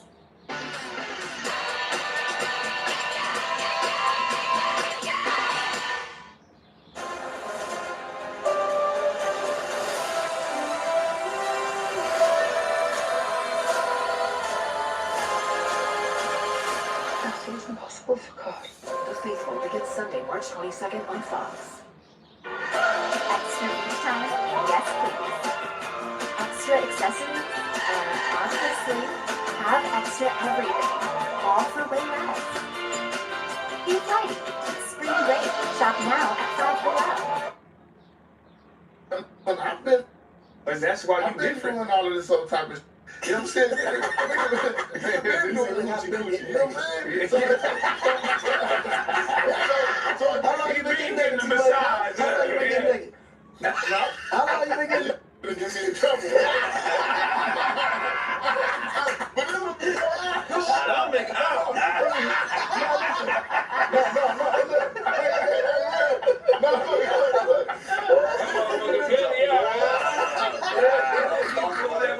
I'm talking about it because it was before. Yeah, we got a thing when you come around us, man.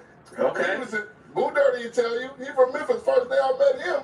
Yeah. Hey, you get naked. I was skinny. I was fat dipping, just like you. I was fat dipping. You were fat dipping. That's what. Oh my God.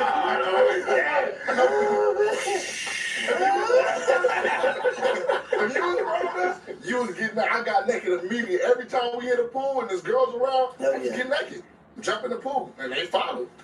To the point we could be out the country, we could be anywhere. In public, hotel pools, it didn't matter. And he's sitting here telling me he don't want to be famous. Right, he get naked.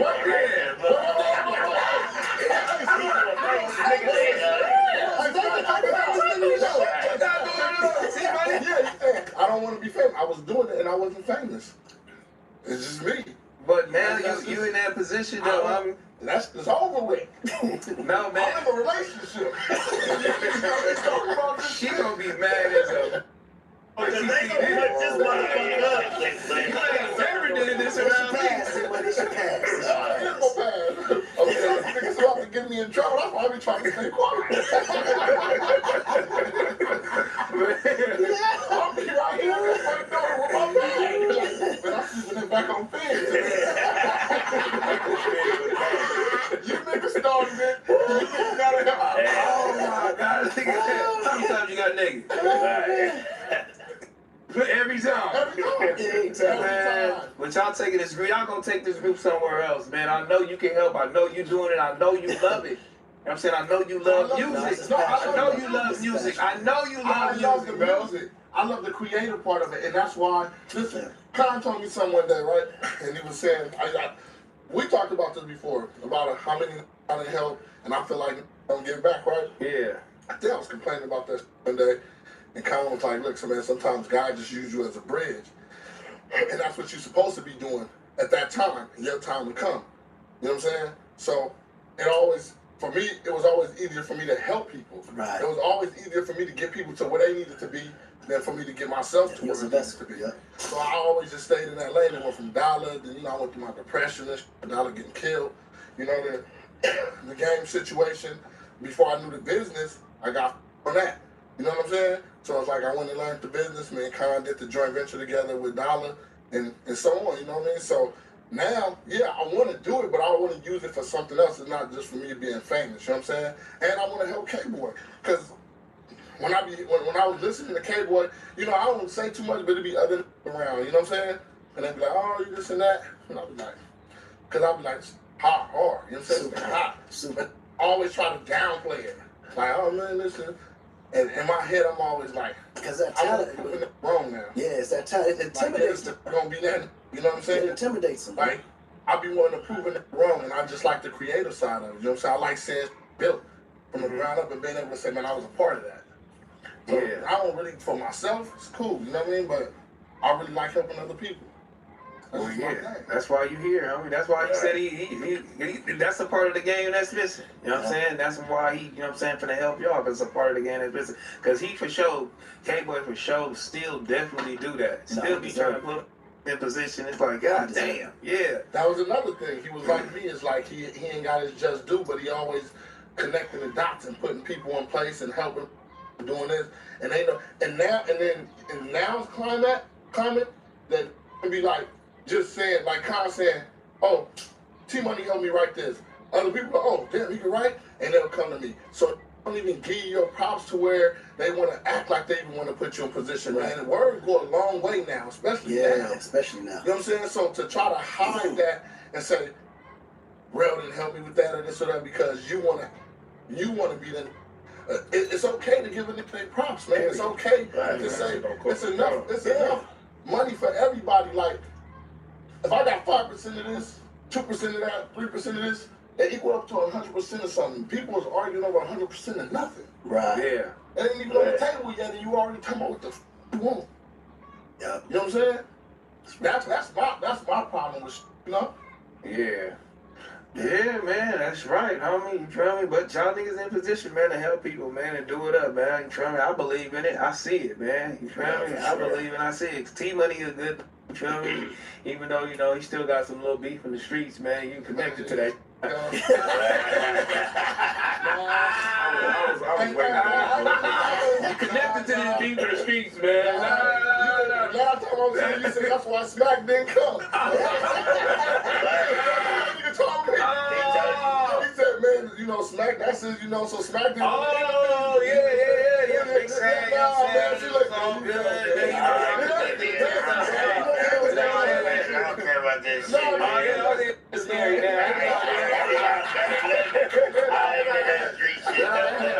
thought you was in the street. I'm just living, man. I didn't know, you know what I'm saying? I said, what's Smack at? He said, man, Smack never can't with you like that. He don't want to.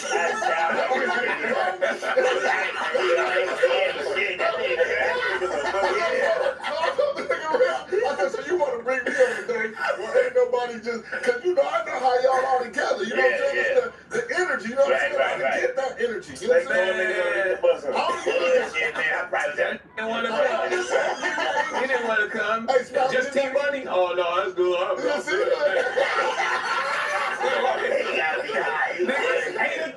Nigga, on a Monday, he in this bitch. Oh, hey, Carl, who wants to come? Oh, yeah, I'm there. He sleep over there. Look, he woke up out his dead sleep. No, you woke up out your dead sleep.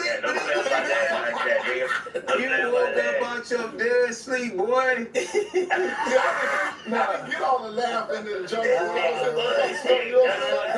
You gotta come back, man. By yourself. Get all the He bullshit. I was out of town. I was busy doing something, but come back. We're gonna do it. Yeah, you know, I be moving. I be overseas. You know? I'm just saying. I just came from Australia.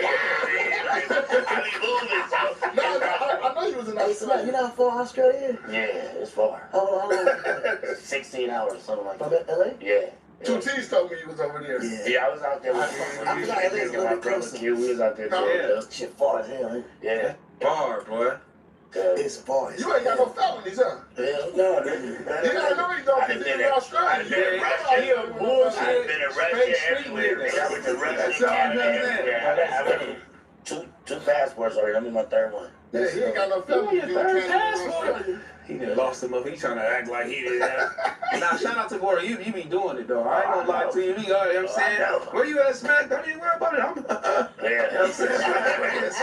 It's what it's like to just the streets of the ghetto. I learned that. We come from that. Think about it. We come from the 50s. We come from the 4-pack. You know what I'm saying? So, Oh, man, he ain't even got on no socks, you know what I'm saying? He from the ghetto, he ain't got on no socks, you know what I'm saying? He doing it, man. Sat there today with no socks on. He said he's from the ghetto. We in the ghetto in here, bro. I got socks on. You know what I'm saying? You tell them niggas pussy. He got footsies on. All right, man, what can we expect from the album, man? Music, who producing, you know what I'm saying? Like, what's going on, man? I gotta give a big super shout out to K-Twist. K-Twist is a producer, engineer. He was my personal engineer producer. He became our engineer producer. He dope. He from Utica, New York, upstate. He engineered the Gang Gang record. He didn't produce. He engineered it. Okay. He mixed it. He produced a few. He produced a few records. He produced all my latest. But he produced Stove God's album that's about to come out. Not produced. He mixed it. My bad. But K-Twist, he dope. Just shout out to Super K-Twist, K-Twist, K-Twist. So just him and Eric Sermon and now Eric Sherman. Yeah, Eric Sermon. Yeah. From EPMD. OG Eric Sermon. You got to chill. Yeah, no, they always have that. Oh, he's still doing it great. He's doing it. On So he got level that, too. the him and Nails and this, two other producers. They got the single with the rest of just Eric Sermon too and Nails and Twist. Just those three people. Oh, he must really believe in you. No, so look, he got it. Yeah, that was the whole thing. He's the type that be like, I ain't got time to talk about Eric Sermon really did so much of like, y'all think should be a group. That nigga called on the phone on the freeway was like, let's do it right now. I was like, is this real G Money? He like, no, he for real. He called me after he hung up the phone. Was like, but that him and Khan was saying the same thing without even know they were saying the same thing. Eric was like, listen, man, this is bigger than just this one record. Yeah. You know what I'm saying? So I was just like, we'll just get it in. And then he introduced me to Twist. And Twist got a sound. I like Twist because Twist. But what's so funny though, right? All of them are from the East Coast. But some, you know, Ice Cube did his whole first album on the East Coast with the Bomb Squad, which was Public Enemy and stuff. You know what I'm saying? They got that sound and they've been having that sound. You know, even if you listen to EPMD old shit, they had that West Coast sound. Yeah. You know what I'm saying? So it's just like it just meshed. You know what I'm saying? Yeah, it's crazy. Enemies, I'm like, damn this. And then Twist, he be kind of like putting the West and the East together. Yeah, that shit, you know what I'm saying? Crazy. It'd be crazy. So we just finished our EP. It's like 12 songs on there. It's the We Govern Ourselves. So y'all feel like y'all gonna drop a project instead of dropping singles? Yes, it's gonna be body work. Yeah. Oh, okay. Okay. Because you know, usually now dropping songs here and there, see which one catch.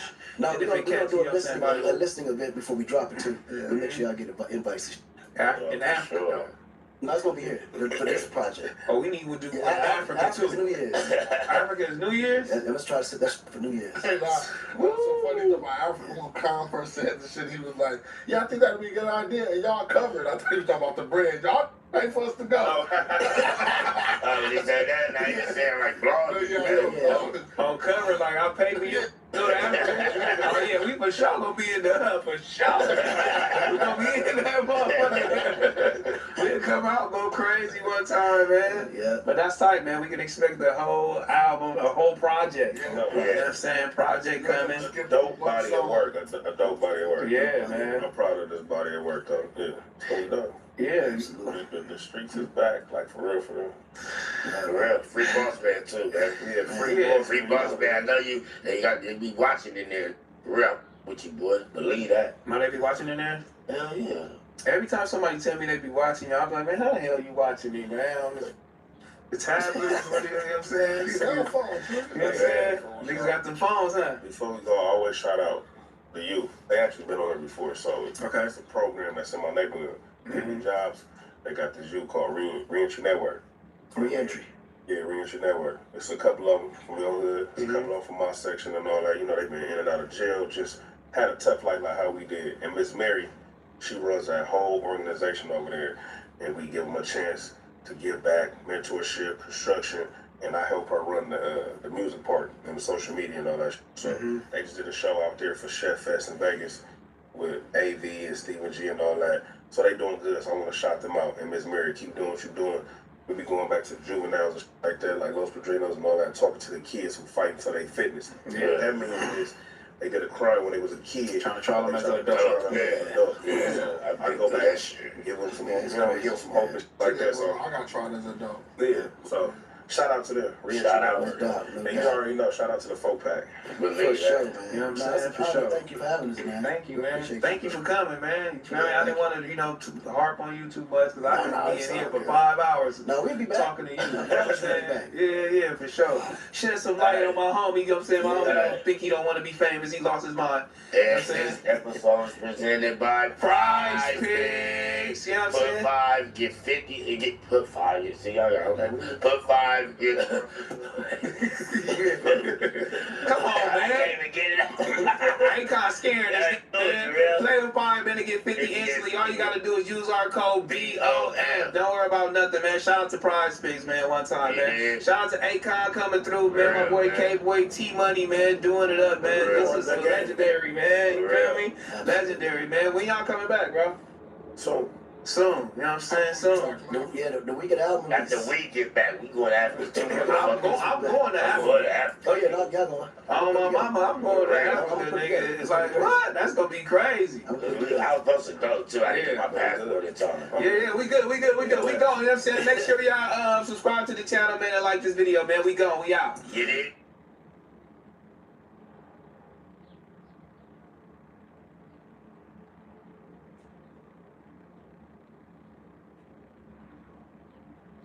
Trident Vibes.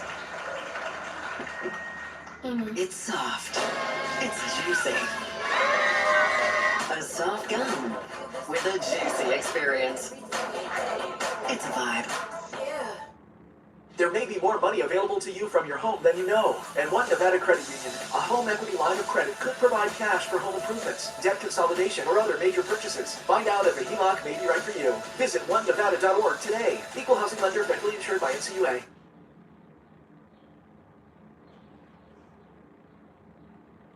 So you're directing the shit? Yeah, man, I directed music videos for a while, man. Yeah, the latest shit that I did, like the latest biggest shit that I did was all of Festival Bruma's music videos, like in 2023. Wow. So I like the latest shit that I did, you know? Damn, all his music videos? I did like the top 5 that, you get fucking humble brag, but yeah, like the top 5 that kind of more or less blew him up, dog, you know?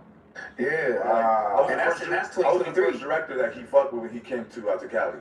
Wow. Yeah. Damn, that's dope. If you didn't come over here, because dude don't ever talk to I'm me. wow. Bro, you're supposed to sound like Chess Bonnie. Damn, dog.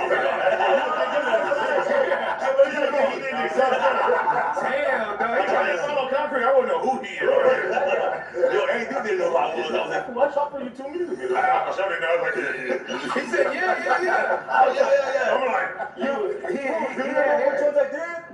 Oh, you a piece of shit. Okay, I shot the one with you and White Dog at my studio in Burbank. Okay, where you guys shout out to Homie White Dog. You guys were playing cards. Remember that joint? Hell no. No. That was like 10, fucking 12 hold on. I'm gonna tell you how crazy it is. I met an Uber driver at the gym, and he told me he gave him a feature and filmed the video. No, free Uber? That's crazy. He's an Uber then. No. He gave up on his dreams and then he's driving Uber. I thought you did a feature for an Uber ride. No. Back then it would be against me. Ain't far-fetched. And then I shot the one with you, and remember it was, I think he said remember. He don't remember, bro. His name was like Daniel. He was like a little white dude. Remember that? Like he did a feature on that job. Oh, yeah, he really don't know that. That guy kept his life. That's why I got your video. He was getting high. From Vegas. Damn. Well, no, like at a shoe store and shit. He sold us a camera, matter of fact. He sold us a goddamn. Oh, my homie Keegan. Your homie. That is my homie. He sold us a motherfucking a red camera for the low skis. Oh God. Damn, so you know this red camera? Yeah. We gonna talk some business. Yeah. Yeah, he got it in his garage and he didn't know how to do it. Collecting dust and shit. I was about to say, bro, Khan got red cameras and put his office. He don't even. I'm like, mother, why are you selling me? He's like, wow, who knows? We might have to use them one day. I just have a gang of fucking gear, lighting gear. I got everything. So it's just fucking see all this shit, man. I don't shoot no more, man. I hope Peso Puma don't thinking you like AD. He remember his videos. You know what I'm saying? Come on, dog. So we just gotta shoot a new one. I was so happy to shoot for AD, and I was like, wow, that's damn, I'm a piece of shit, bro. But to be fair, bro, I don't remember shit from last year anyway. No, dude, I mean, the shit with White Dog was like fucking 10, 12 years ago. I used to have a studio right there off of the 5 in Burbank and shit. Wait, did we have suits on? I think so, yeah, bro. You guys were playing cards. remember. You guys were playing cards. I remember. How did you meet Peso Puma? Huh? How'd you meet him? I met him through the label, Braquin, which I mean, right now is arguably one of the biggest fucking. They're probably labels, the biggest, huh? Yeah, probably the biggest label. And at the time, man, it was just like, we're trying to blow this kid up, and I was like, man, who the fuck is this kid? Because I've shot for a bunch of up and comers, dude, and to be honest, 90% of them just it doesn't pop, right? Mm-hmm. And you know, me as a director, I'm just trying to eat, bro. So when I shot the first music video, it was kind of like, all right, cool. And then I kept listening to the record on the way home, and I was like, man, it's just kind of hot. And then they sent me another record, and because that first video did like 15, 20 million views, and I was like, shit, this kid got something. And then boom, and then we did another one, 50 million views, and then and still too, I was like, okay, maybe I don't know. At some point, I was like, man, maybe they're just boosting this shit. I don't know. But then I saw the comments and the shit added up. I was like, wait a minute. And then so I shot 5 of them for him. And then 6 months later, this motherfucker's like on billboards, and I was like, what the fuck? On top of the world. You know, and but yeah, man, you know, fucking blessings to the kid, man. He did good for himself, you know. Damn, they didn't call you back. They should have went through everything, dog. No. I mean, because at the same time, I was already bubbling on my shit. I was already doing the comedy, and I was doing all that shit. So I was kind of like, yo, I'm busy.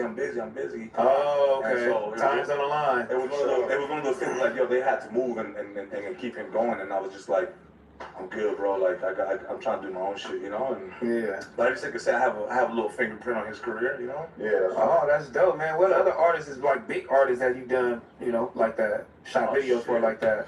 Man, I mean, arguably Sagan's one of the biggest artists in like Latin America. I have over 1 billion views with his shit. I work with man, shit, a ton of them. And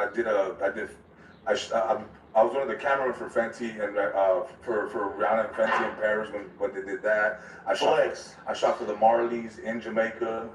Flex.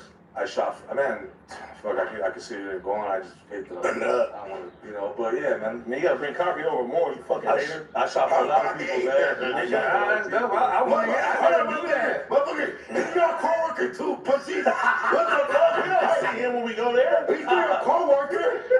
He's there at 6 in the morning. Yeah, I'm dedicated. Boy, I came and shot a skit at 6 in the morning, boy. He did. I'm really You shit. wonder why? Cause I'm chaser. He texted me at 5. I was like, fool, I don't get there till 6. Like, I'm here outside. I was like, damn. Come on, dog. I'm dedicated. Nah, good shit though. But you was there whole hour early. Be quick, but don't hurry. You said I don't do that with shame on you. See how So how do you prioritize? So comedy, you know, movies and radio. Like, how do you prioritize? What comes first for you? What's priority? Whatever pays. That's a fucking fact. Nah, for real. I mean, obviously the stand-up shit is dope because I mean, you know that definitely gets us a bag, but that's like weekend warrior shit, you know. Yeah. So we're, we do Friday, Saturday, Sunday shows or whatever, and I do the radio weekly, and then like you guys know the schedule, but then we gotta do the pod, then we gotta do the skits, and so you start scheduling shit, you know, and then I gotta be a husband, then I gotta be a father, so it's like. This shit's hard, bro. And then the movies, it's whenever it comes up, you know. I just got offered a couple things, some pretty big opportunities. Now I don't know how much I can say, but congrats, man. You know, one of them's an animation film, and then the other one is another drama. I just got offered 2 drama roles because of this Clica shit, because it's not comedy.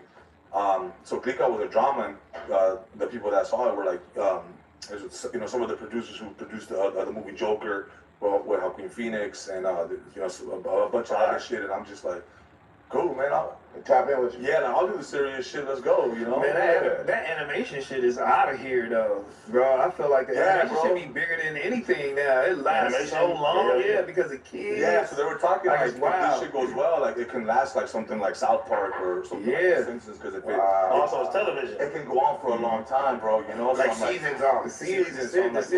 That's hard. The Simpsons is still going. Yeah. Hey, but you know what though, man? You've been doing a lot of people don't know you be behind the scenes on a lot of shit, writing a lot of shit, or just curating a lot of things, producing a lot of things. You've been over there, man, at the studio going crazy, homie, going crazy one time. A Grammy came out of this shit, you know what I mean? Yeah. A lot of people, still texting you behind the scenes, still telling you thank you for, helping motherfuckers, because a lot of people on the West Coast don't take the time out to help and curate good songs, and you know what I'm saying, and teach rappers really how to rap and put shit together, because sometimes, people have, they'll have the it factor, but they don't have everything all the way together and formatted to where they could be an actual good rapper, you know what I'm saying, and put these songs together. So Mike and Keys and you and over there doing that shit at the studio, man, and having all the young homies come from bigger artists to younger artists is a crazy thing, homie. You had a Grammy come out that motherfucker. Yeah, man. Shout out to Left Solus, OTR, all them boys, man. Like that shit. And the thing is, he called that shit. He called that shit day one. The fun fact is, a lot of people think we met after, like, the Dot album. I actually met Lefty at the 100th community anniversary. That's when we met. Ace Boy, excuse me. The Ace Boys 100 episode. We met there. Yeah. We set up to get cracking that next week. So he had already did a verse for me for Snoop like 3 months ago to our other boy, the clothing line that used to always rock. Oh, the Motion? Not Motion. Who? Man, you the Villains? Yeah. Oh, yeah. Spike. Spike put me on the left about 2-3 months prior to that. So, bro just hopped in and he don't, you know what I'm saying? He's crazy. He's crazy as fuck, but this 6 months he been in rehab, been ducked off in Miami, nobody kind of knew. And for him to come back and to be able to go on that stage, look clean, like dress clean, deliver the perfect message when he went up there, and just handle his business and go back. Man, it's so crazy, like night and day, bro. Like, really said some real shit to me. He said, man, this is my first time, like, even feeling emotion. Man, that shit was, he said I was terrible. I walked in there, it's like, damn, there's a lot of white people. Like, he had, like, real genuine emotion of, like, he don't even remember the songs he cut last year. Like, he's like a totally different thing. You remember you talk to him, he'd be like this. Man, that nigga be like dead on you, like trying to like engulf the world. Like it's like night and day, bro. It's just dope to see. That's tight. Shout out Lefty. I told them niggas like I ain't fucking with him unless we trying to get him clean. That was my first. Why? Because he was in the studio wilding out or what? No, I mean shit. I've been around this shit a long time. I know what's going on and who's partying too much. And I said, man, if the goal ain't to get him clean, I can't fuck with it. And that was before we recorded anything. Well, you niggas was in the studio recording with a lot of niggas that wasn't clean. Well, yeah, but this nigga was not clean. Oh, he was a different not clean. He was all in. He all in. Bro, I told him no guns. I told him no guns at the studio and no this. And then, of course, day one, he left it behind the trash can outside of it. And, bro, I'm sorry, bro. My gun plate. I left my gun. And he's like, can you hold it till tomorrow? I said, no, nigga, you your ass back here, motherfucker. Get this motherfucker. Go get it, pick it up. Pick it up now. Turn around and go get it. This was the first session. That's tight, man. See him up there, though, and doing that, though, is crazy. Yeah, he got a banger getting ready to drop, too. Yeah, that's